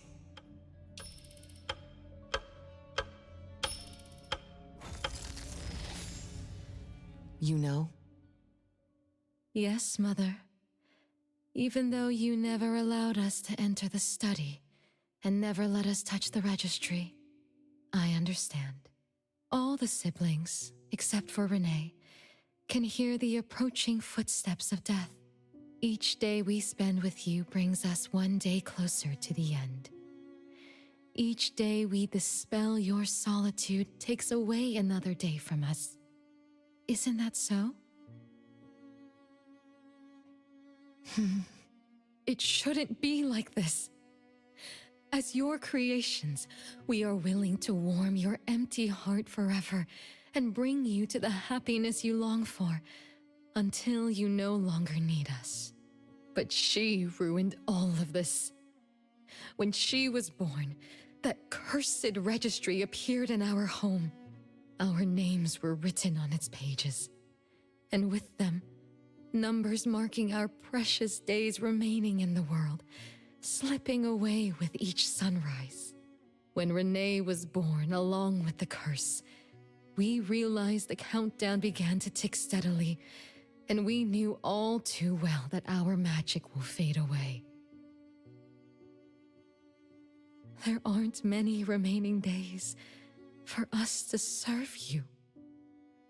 In our final moments, we want to do everything we can to make you happy. But Mother, we don't understand.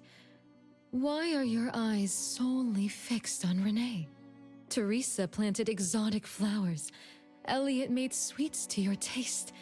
Yvette designed and tailored clothes.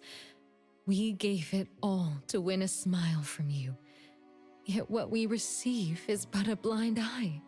Renee is the worst of us all.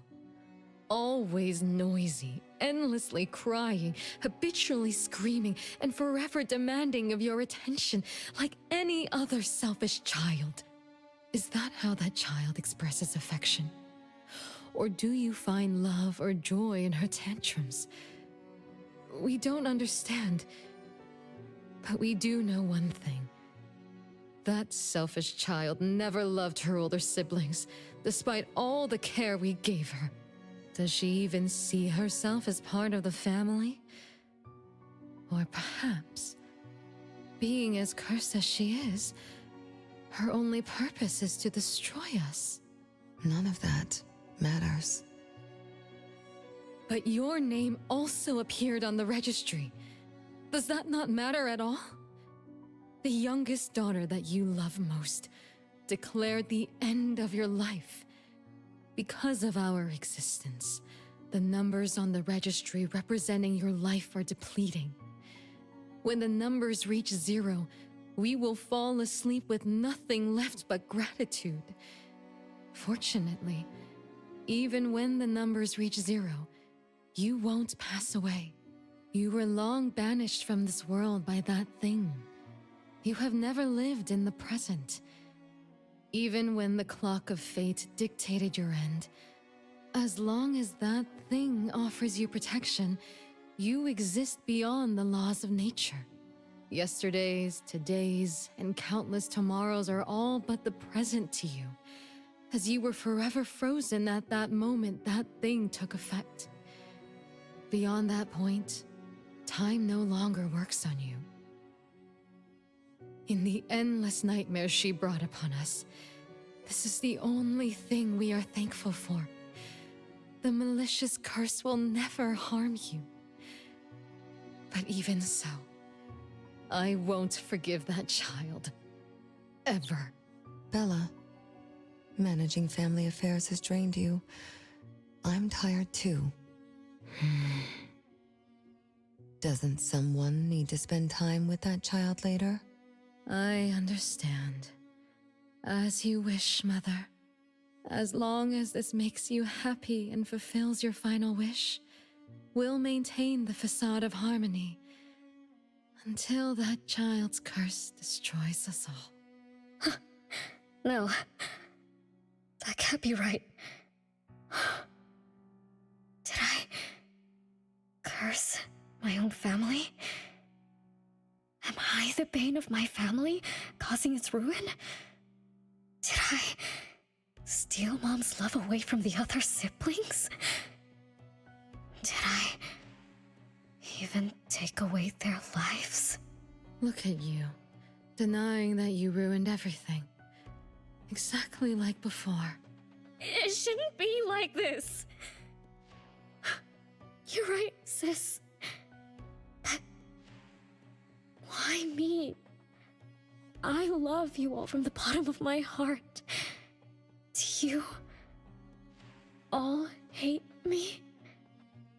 If that's true, why were you waiting under the tree to catch me?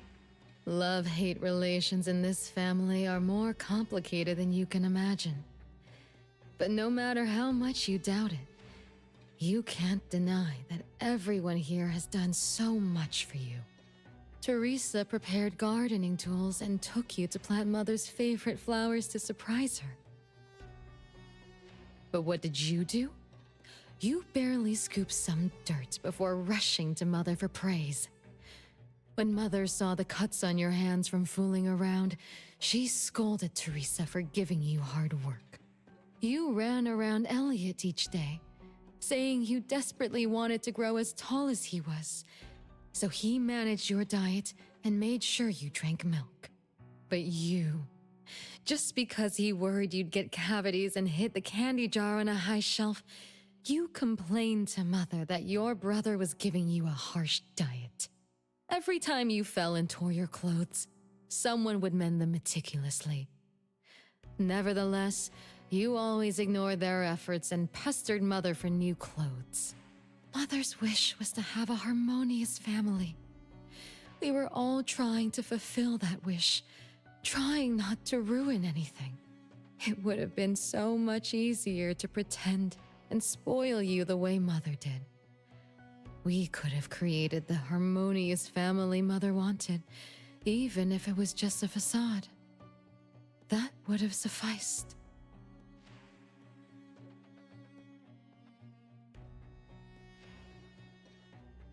But we couldn't. Even after all your mistakes, we couldn't help but love you like real family. You were our most precious little girl. However, in the face of death, in the face of the curse you brought upon us, even the most sincere love wears out. From the moment you were born, we've been shrouded in the shadow of your curse. The most unforgivable thing is, Mother, she who brought us into the world, was the one to pay the ultimate price.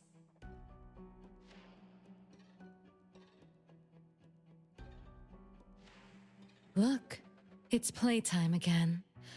Your favorite game of hide and seek. You were always the worst at hiding. Anyone could find you easily. You were bad at hiding, but worse when you were it. Once, you turned the house upside down and still couldn't find anyone. I remember. It was getting late, but the house was so quiet, so empty. I remembered the ghost stories you told me, and suddenly felt the paintings were staring at me, and the tables and chairs were slowly moving. I thought you left me behind. You finally remembered.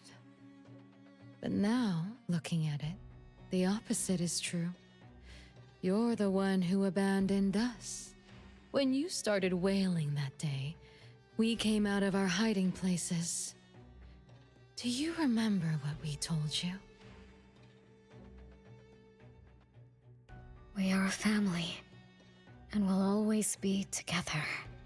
That's right. Good girl. Time is up for hide and seek. Once again, you're all alone. Come find us. I'll be it? This time, you have to find all of us. We'll be waiting for you.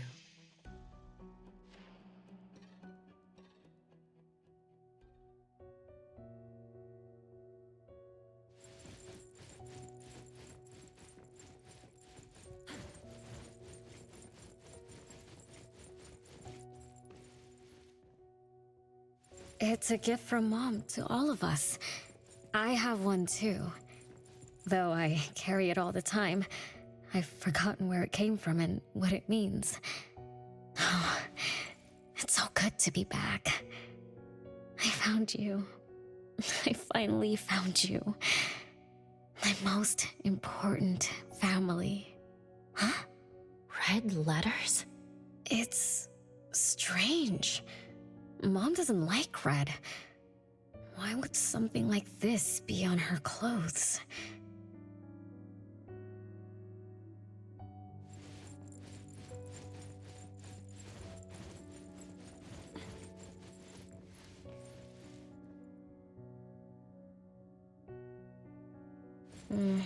I'm still bothered by those red letters.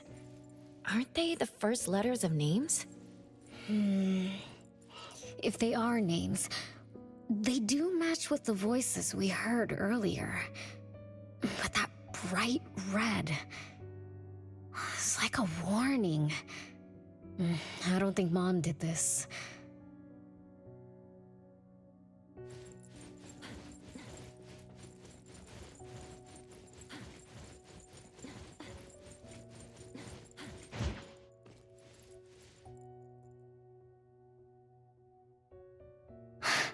They truly loved me once. Which is why now they hate me so much. I understand. I'm sorry for making you go through so much in the past. I'm sorry I'm only learning this just now. But I'm grateful that I finally do. Big brothers and sisters, what can I do for you? I came back here because there was something I can do. Right?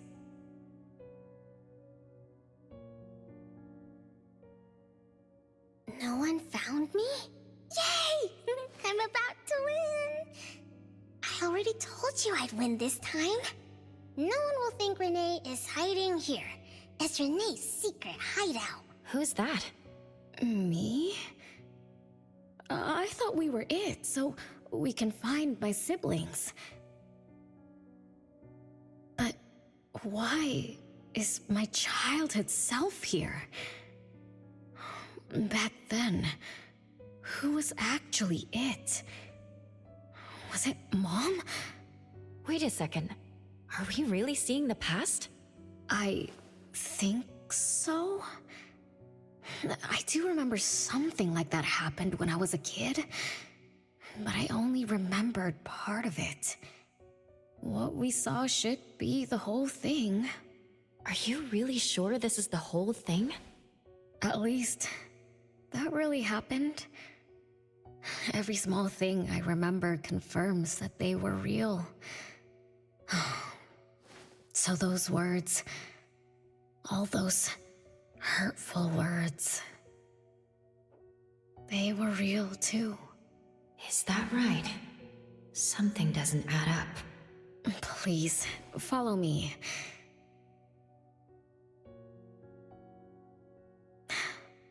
That's my hideout.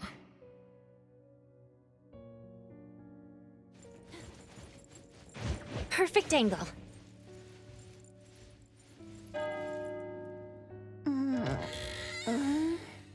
Oh, you found me. Am I the last one to be found?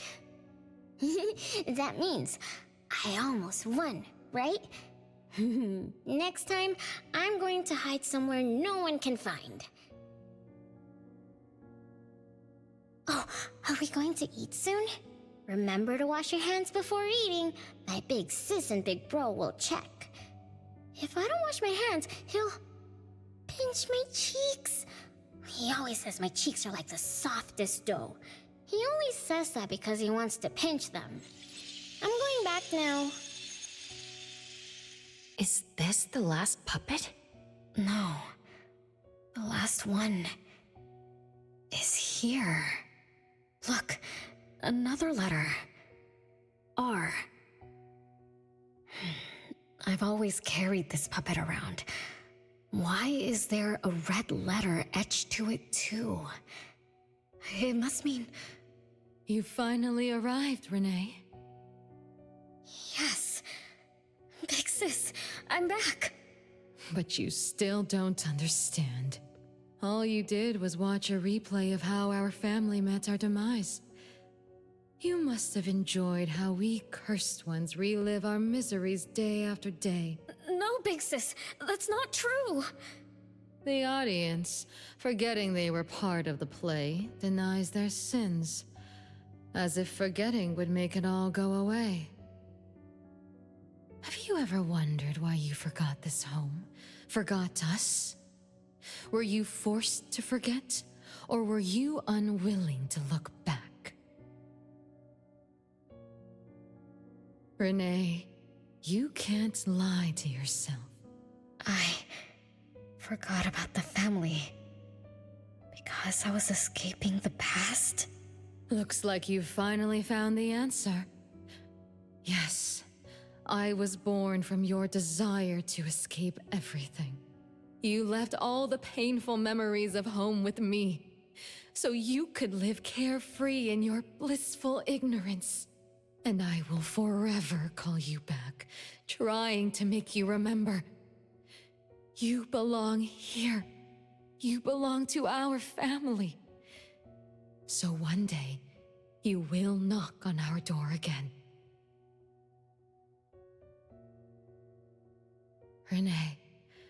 Renee, what feelings do you carry as you come home?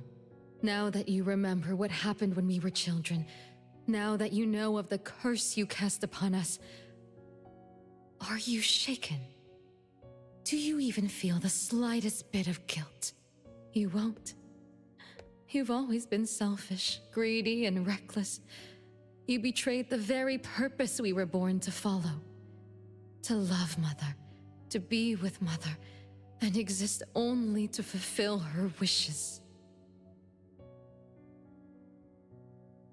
I'm so sorry. I'm so sorry. You shouldn't apologize to me. Have you ever thought about our mother? Our mother who exists outside the flow of time? What could be her ultimate fate? Mom? What happened to Mom? She gave you everything. All her love, all her life, and that thing. Her eternal present, which would have sustained Mother's immortality.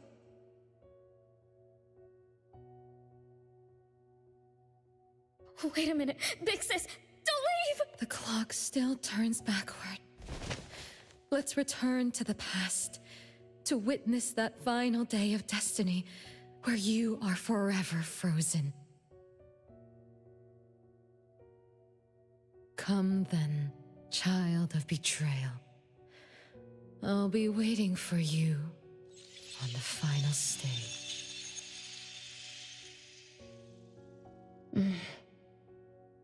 Yes. I betrayed this family. I lived in a daze. Left my family behind. Just to forget my own sins and escape from my endless guilt. That sin. An unforgivable betrayal. I lived for so long, without purpose. Until today. Renee? Look. This is the message my siblings left behind. I'm not just the cursed child. I also betrayed this home. Betrayed everyone. Betrayed Mom. But my family is still calling out to me. I still have a chance, right? If only I could go back to the past. Back to that last day at home. There's only 2 hours left. I need to find a solution soon. I should talk to Renee about what just happened. 7 o'clock. Time for dinner. Renee, wait. Where are you going to? Oh, hurry. The food's getting cold. Food getting cold? I can't keep Mom waiting for too long. I can't make her sad. Renee? That is not allowed. Absolutely not. I can't get to Renee. She's completely lost in the past. Let me organize the clues I've gathered so far. Could the curse in this family be the rule-based anomaly that attacks Renee every night? After all, Renee and her siblings likely aren't entities that abide by the laws of nature. It does make sense, to be targeted for that reason. But if that's the case, why does the anomaly only appear when Renee wakes up? Shouldn't the anomaly that enforces the laws of nature have appeared with the first child? Can we really trust this, Bella? Something's not right. Also, why does the puppet Renee carries also have a red letter on it? Are these things caused by the anomalous realm? Or perhaps someone, an Esper, orchestrated all of this. Is that Bella really a shadow from the past? Anyway, I should catch up with Renee.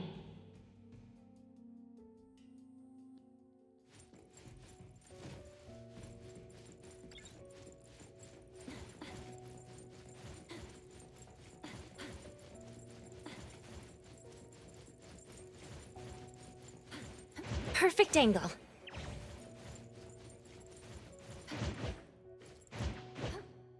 The wind's just right.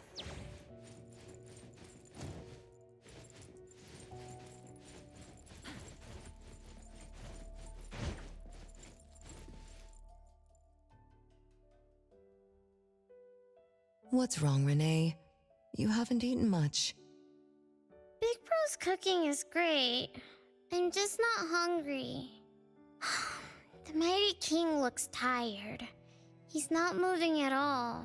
And won't even sing anymore. Your little cricket? Yeah, my favorite one. Did the Mighty King die? He was still wiggling his whiskers around confidently yesterday.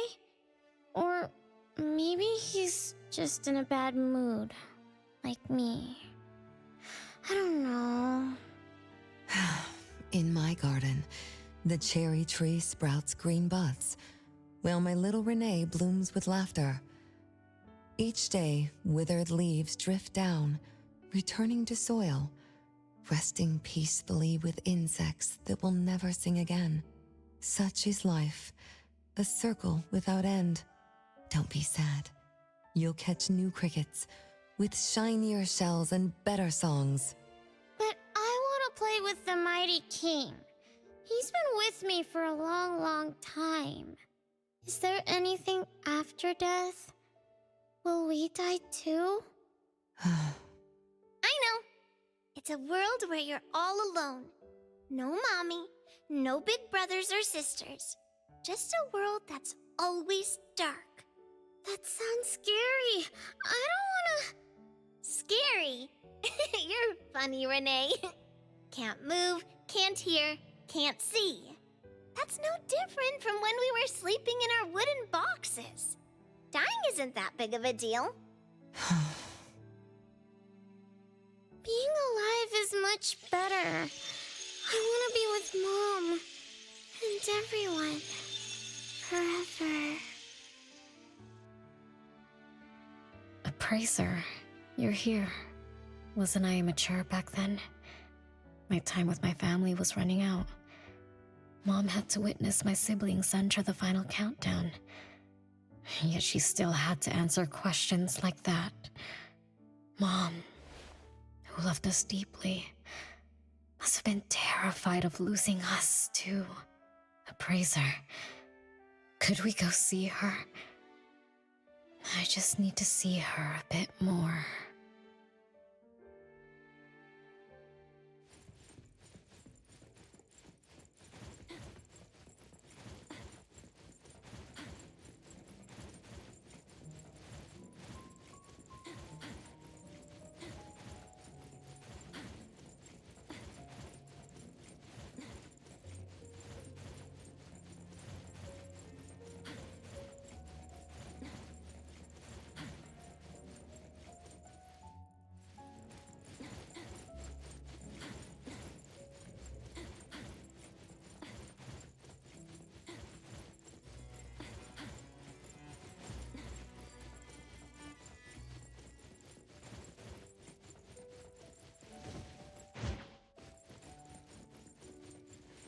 It's way past your bedtime, little troublemaker. I can't sleep. Oh, still feeling sad about the Mighty King? Bella told me I'd feel better if I cry. She said that kids like me just needed to cry, get a good night's sleep. Then all trouble will disappear by tomorrow.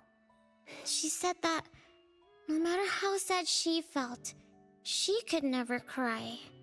So she was jealous that I could. Why can't Bella ever cry? Mama is the same. Huh? Why?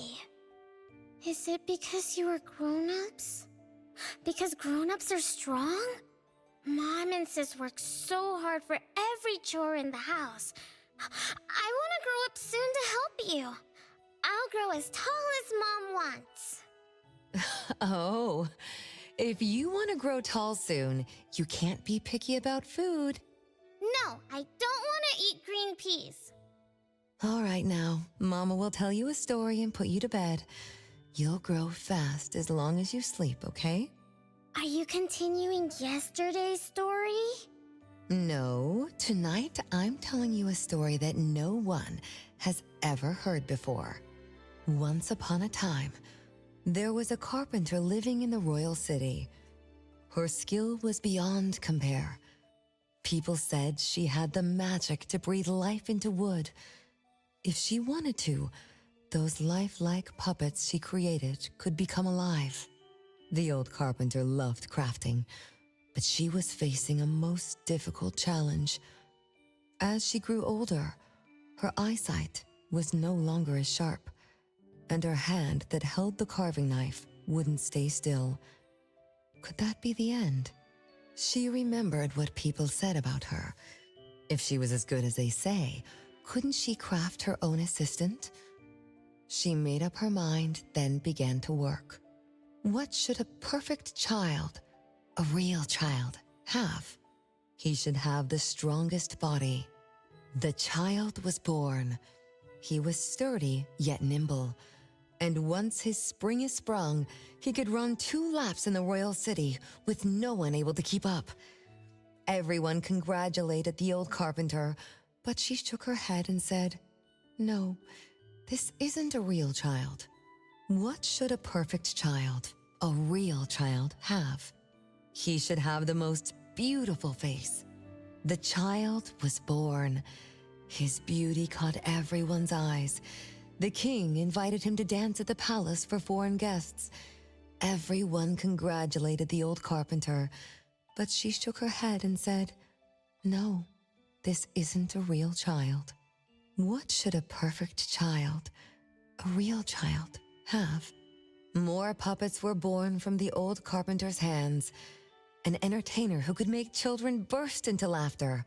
A grand magician with unpredictable tricks. But no, she shook her head and said, "No, these aren't real children." One night, the old carpenter sat at her workbench, designing the blueprints for her next child. All the puppets quietly stood by her. Suddenly she shivered. The window wasn't closed shut. The howling wind swept away all the warmth from the room. The old carpenter stood up to shut the window, then went to the fireplace for warmth. For a moment, she had an idea she didn't fully understand. Perhaps the dancing candlelight added some warmth to the puppets' faces. She realized that puppets get cold too. The old carpenter took off her scarf and picked up the blanket from her lap. She made sure all the puppets were snug and warm, then went back to her table. Her pencil swooshed around as she began sketching. Soon, a puppet took shape on the paper. She picked up her knife and began carving on the most ordinary piece of wood. Soon enough, a new puppet was sitting on her workbench. There was nothing special about it, but the old carpenter let out a satisfied sigh, as if she completed a masterpiece. She leaned down to kiss the puppet's forehead gently, just like an ordinary goodnight kiss from a mother. Then did the same to the other ones. After that, the old carpenter went to bed and slept peacefully. The next morning, she woke up with someone kissing her forehead. She opened her eyes to find a child, A real child, smiling at her. Whoa. Why did the last puppet turn into a real child? What magic did the old carpenter use? What do you think? I understand. A little. But also don't get it at all. Is that so? It's okay. Oh, it's getting late. Good kids should be sleeping now. Mom, I'm scared. I don't want to sleep alone. I'm worried that if I do, I won't see you and my siblings after I wake up. Isn't it better to be alive? You really are different from your siblings. Being alive is good. But what exactly makes it good? I can eat meals with my family, or play hide and seek, and listen to Mom's stories every night before I sleep. How wonderful! Mom, don't you think days like these are wonderful too? You're right. This is the best life being with you. The best times in Mama's life is when I spend time together with you, my family. No, it's not. When I grow up and can do so much more, that's when it'll be Mom's best time. By then, I'll be so tall that Mom will be surprised.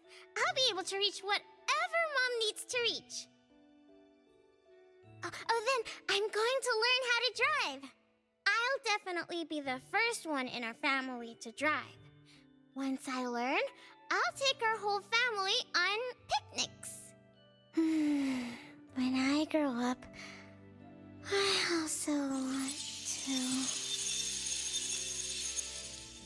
Mom.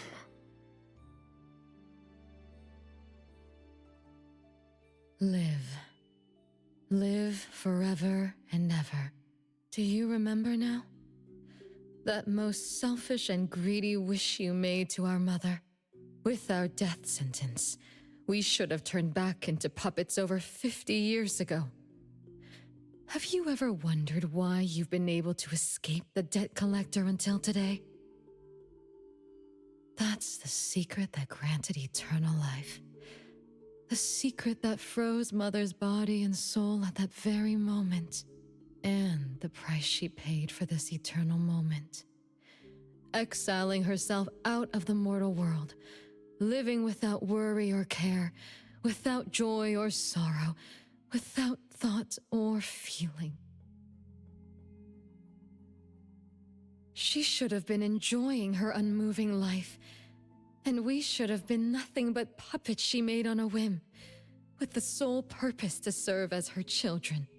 All we had to do was live under Mother's roof, love her, be loyal to her, and fulfill all her wishes. It should have been that way, even when faced with the registry, faced with the curse you invited.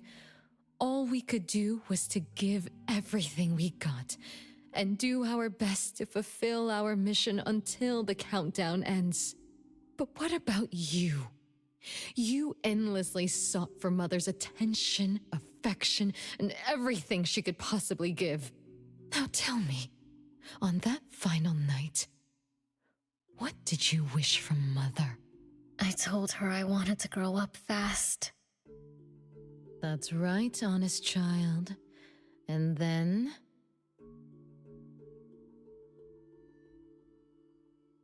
So, Mom gave it to me. Her eternal present. No! It shouldn't be like this! I didn't know! What have I done?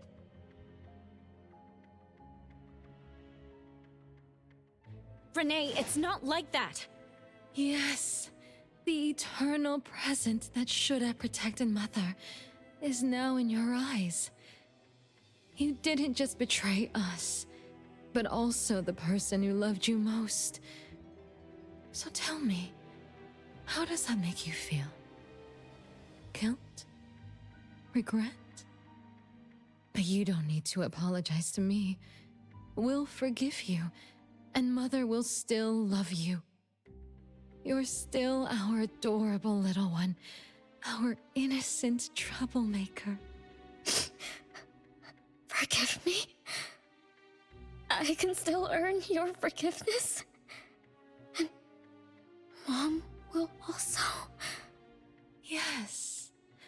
As long as you give up the eternal present, cleanse yourself of your greed for life, we will forgive you for the sins you committed.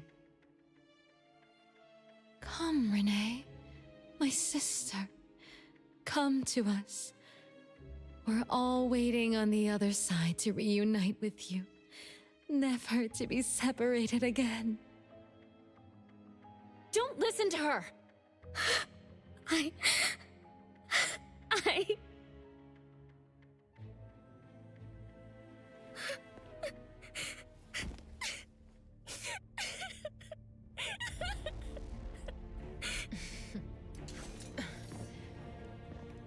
Who exactly are you?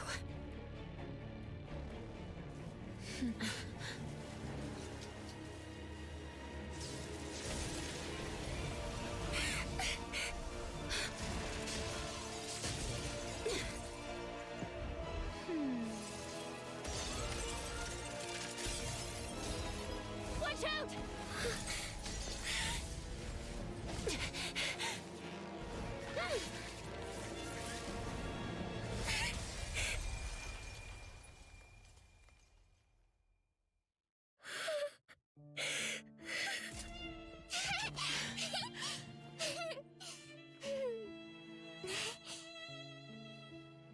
Remember to get to bed early and eat your veggies. My little petal needs to grow up healthy and happy. Don't forget Mama after you grow up, okay? What is life? Promise me you'll find the answer for me, okay? Where are you going?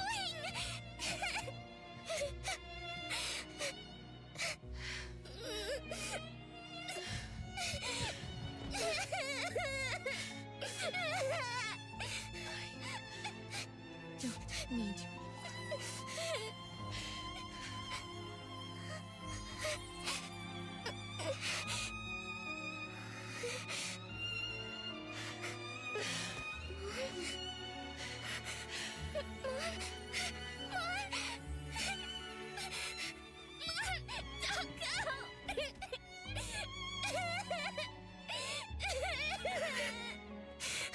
It's all my fault. It's all because of me that Mom... No, I don't want this. See? Now I can live forever. I don't need you anymore!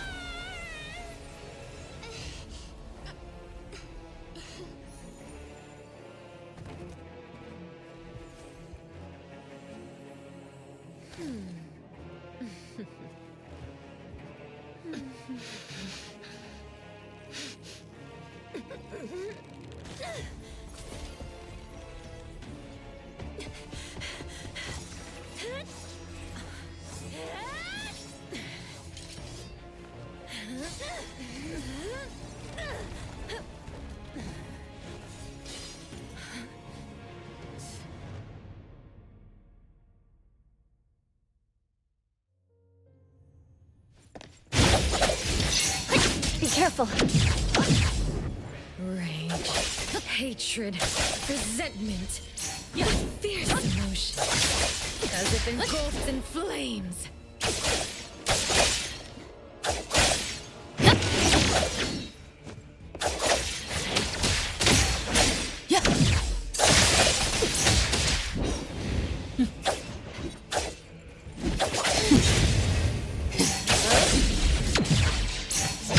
Not too difficult.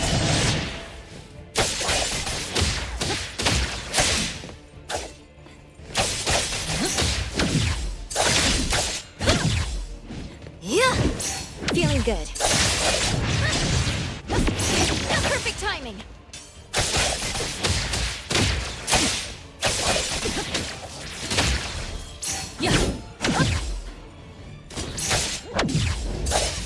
Yep.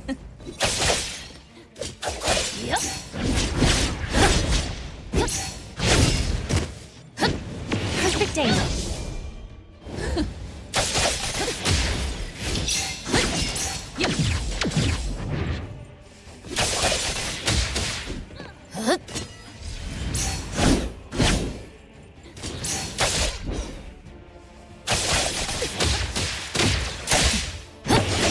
Splinter and fracture.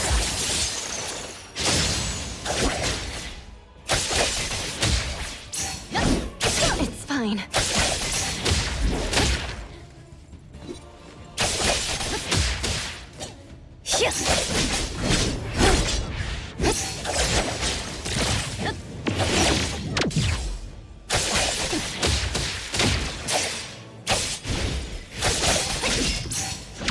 Not too difficult.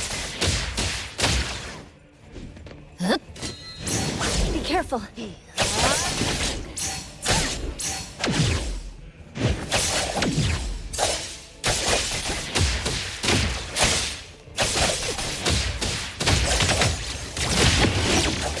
Feeling good. Let's finish this.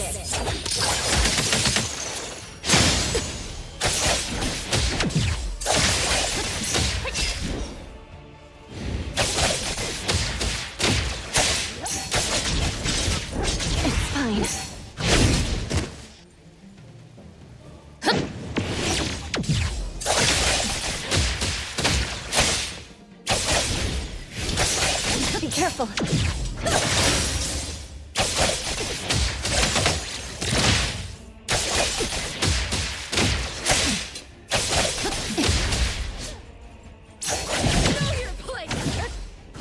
Let's finish this.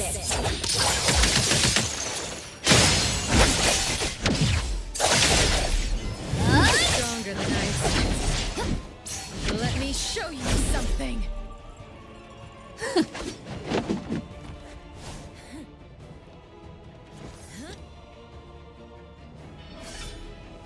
You're just a plaything in this illusory realm.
Feeling good. Entertain me with your struggles. Once I'm bored, I'll bury you in this scarlet floral sea.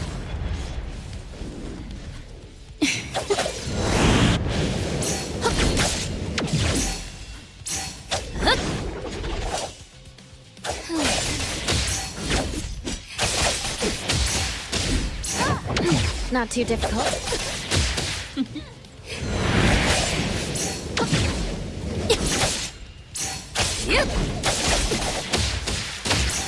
Be careful.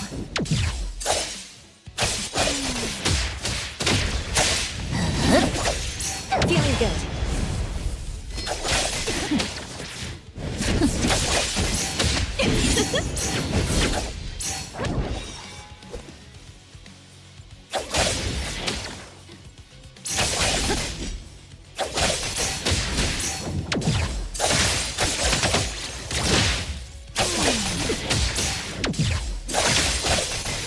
Let's finish this. Not too difficult.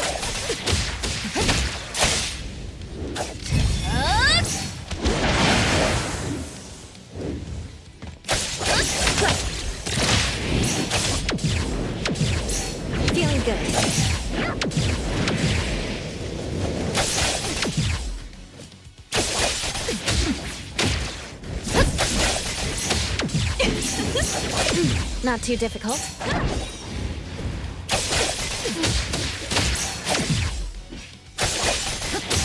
It's fine.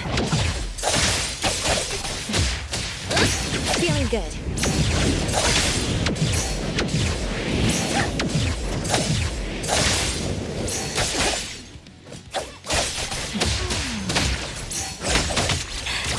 Decided?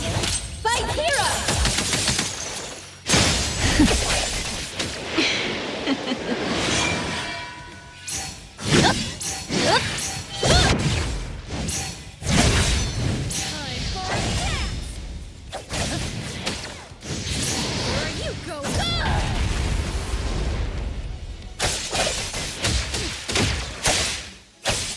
Be careful.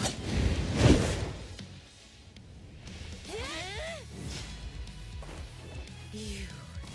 I won't let you do this! Such arrogance!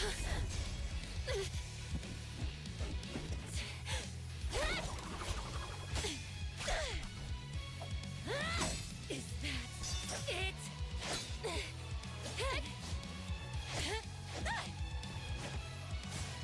Come again!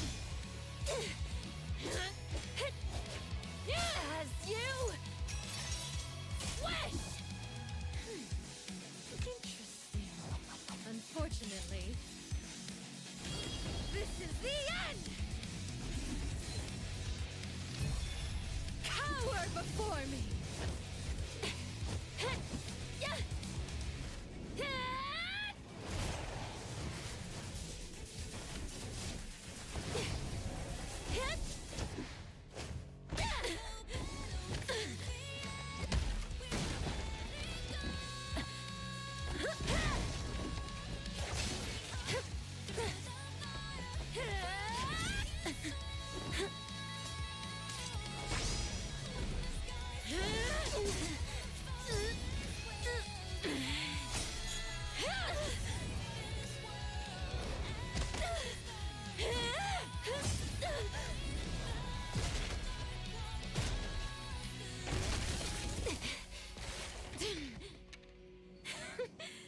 That look on your face. I like it!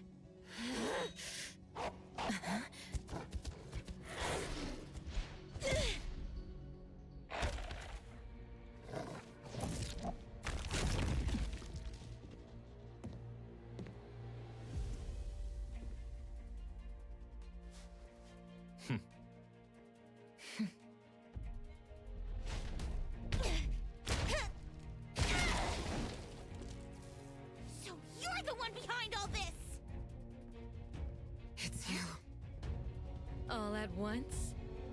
Tick-tock, tick-tock. Aren't you running out of time?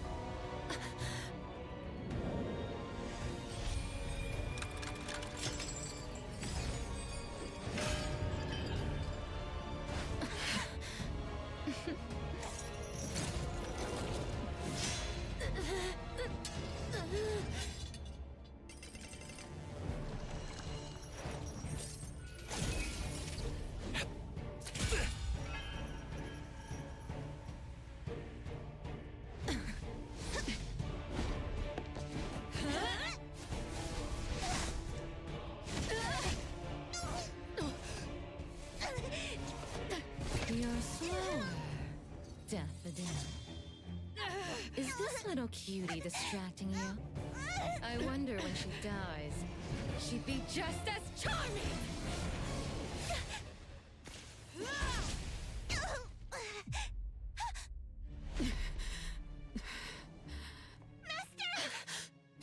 How nostalgic, sister. Sanko. We'll meet again. Just so you know, Mother misses you too.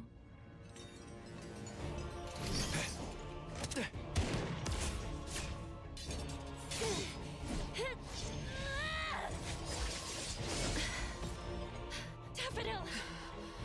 I'm fine.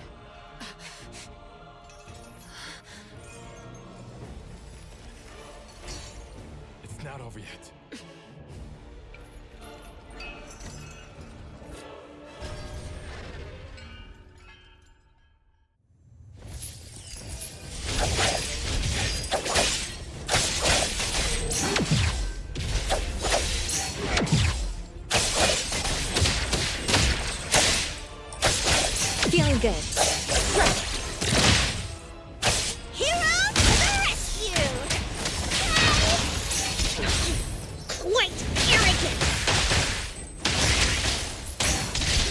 see through the nexus. Now's the time!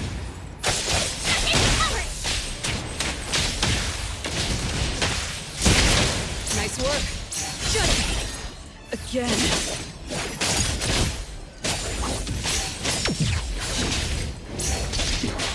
I got careless. Trust me.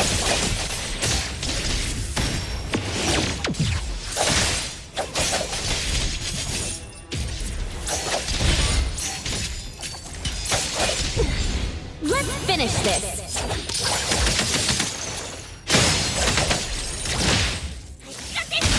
Underboss, it's our turn! Nice work. Boss, stay sharp.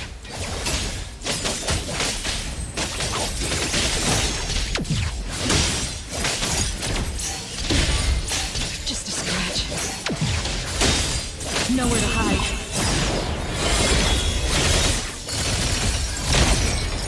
I will see through the nexus. Not too difficult. My mistake. Time for a change! Child's play!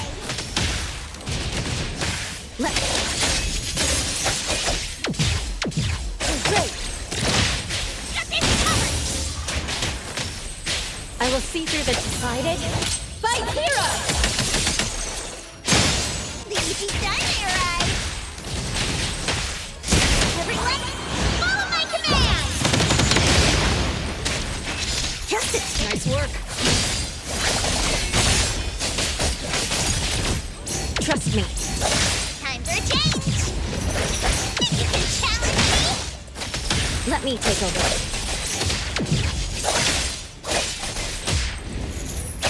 Here I am. No problem.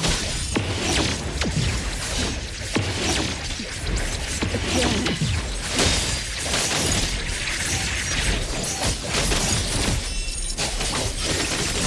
What you see is an illusion.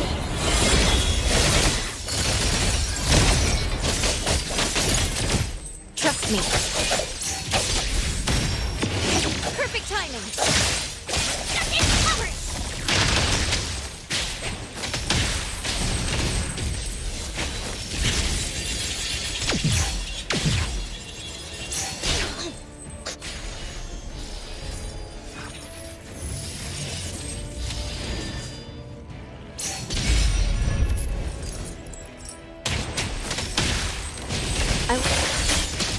Let's finish this. Hero, take that! The city's mine! Trust me. Leave it to me. A single attempt. I will see through the next.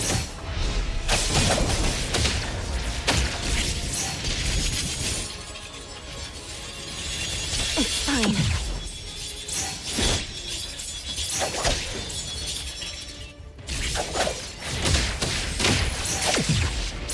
The easy done here,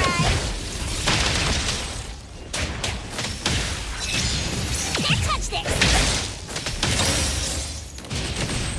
Nice work. Trust me.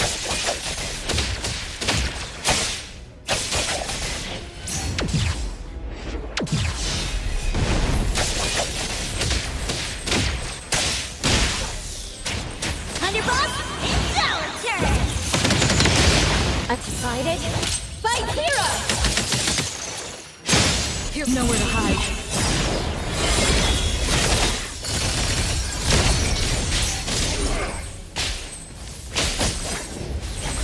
No, stay sharp. Let me take over.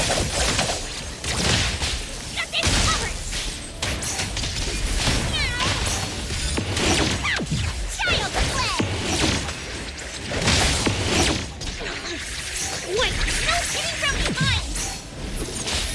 Try light.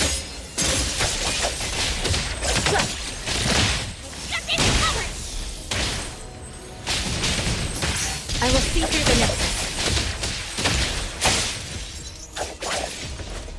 Is everyone okay? I I'm fine, but Daffodil, are you okay? Master got hurt the worst, and it's all because of me. I'm fine, really. It's good that you're okay. Renee's unharmed too. Just dizzy from breaking free of the anomaly spell. Unfortunately, Zanko got away. She's the core member of the criminal organization, the Scarlet Letter. And a report for the puppetization case. That's gonna be a lot of paperwork. Thanks to everyone from A-Bone. The Bureau will continue to investigate into the aftermath of the issue between the debt collector and the Constantine family. Tomorrow morning, I want those who know anything about the Scarlet Letter at the Bureau. We need to have a proper chat. Daffodil? I shouldn't need to fetch you at A-Bone, right?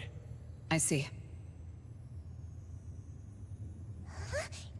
Says who? Master deserves some rest tomorrow. Natalie, appraiser. Let's go home.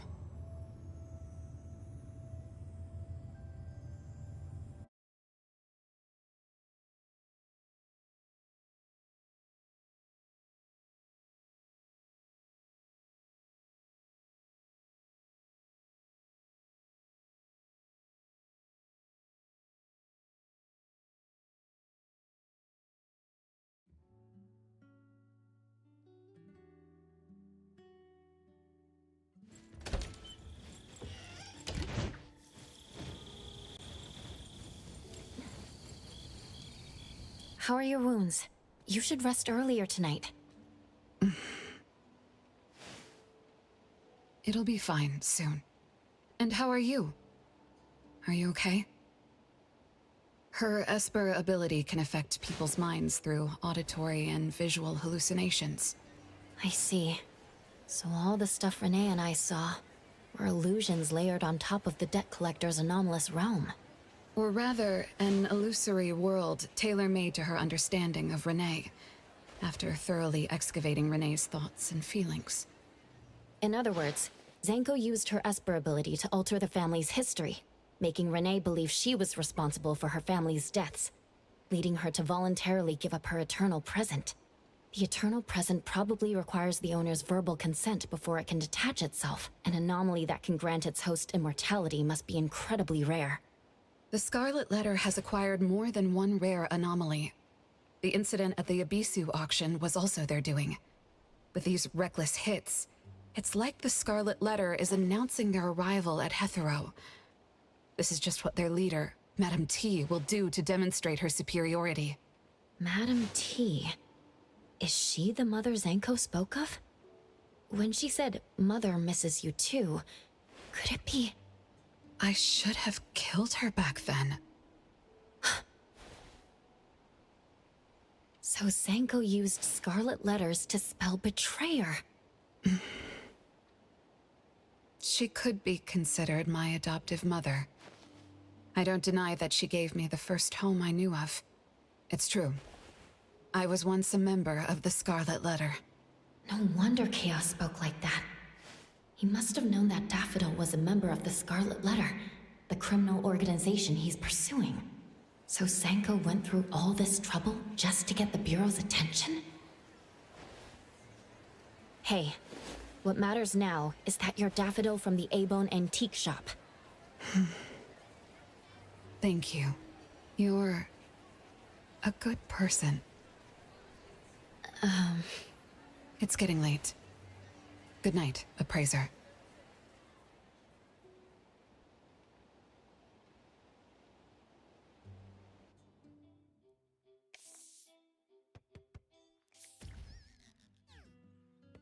Oh, appraiser, have you seen Master?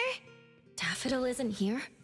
She's been gone this morning, and hasn't come back. Maybe she's assisting the Bureau. For that long? We're here. The A-Bone Antique Shop. Appraiser, Natalie. Good morning. Renee! How are you feeling? And this is... This is Linko from ETD 6. Oh, So Chaos is handing Renee over to ETD6 to take care of. Hello there. Take care of? We were just going in the same direction. Linko also has something to do at A-Bone, so I gave her a ride when we left the bureau. Linko, you have some business here? Mm-hmm. I do have stuff to do. What are you up to? Business is already booming this early in the morning. How wonderful. What was I here for again? Tisk, you dummy! Don't tell me you forgot what you were supposed to deliver! Oh, right. The delivery. Thank you, Xiaojun. Whoa! What's this? I'm an evil spirit that can devour souls! If you dare disrespect me! Xiaojun is my pet. Huh? I can control your body and eat wasabi if I want to, you know! Not hungry now. Linko, who are you looking for? I'm looking for... Found her. Another new face? Just joined ETD? Yes, the director told me to give you this. Oh my. I told them a simple bank transfer would be fine, but they went ahead and sent someone over. Fresh bills are always so nice to look at, though. I have delivered payment to the A-Bone Antique Shop. Assignment complete. Director Alfard told me that the BAC will cover my commission fees, so that's what she meant. But I still wanted to stop by and thank you in person. Thank you, Appraiser, Nanalie, and... Daffodil's not here? Please send her my gratitude. Thanks to all of your help. I learned a lot in the past few days. I went through an amazing adventure. It was wonderful. But we couldn't stop Zango from taking the eternal present. Lady Dolores left that for you, right? Must be something important. Yes. Mom gave it to me. It's a precious treasure that protects me from the debt collector. It froze my life on the day the countdown ended. My time stopped flowing, and I was forever living in the moments between death's arrival. I was tossed outside the flow of time and taken away from this world, where the years still pass and the seasons still change. For me, the eternal present negated the meaning of time. I gradually lost touch with my past and became unaware of everything happening around me. Every little thing in life that becomes precious because of the flow of time. In the end, I forgot what Mom and my siblings expected of me. I forgot why I was born and why I even existed. Until now. Was that really living? That was the secret, or rather, curse, of the eternal life Mom and I possessed. Mom was also affected. She found life dreadfully boring, so she hoped that our companionship would ease her eternal loneliness. It might have been fortunate for me to lose the eternal present, but honestly, I gained so much more. Most importantly, you helped me remember things from the past, and I finally found myself. That feels so great. I suppose I went through a rebirth, right? I'm so happy for you, Renee. What about the debt collector? Don't worry, I have a solution. Well, in addition, to make the most of this precious rebirth, I've decided to travel around the world. I'll probably leave Hethero for a very, very long time. So for each and every day ahead, I wish you good morning, good afternoon, and good evening.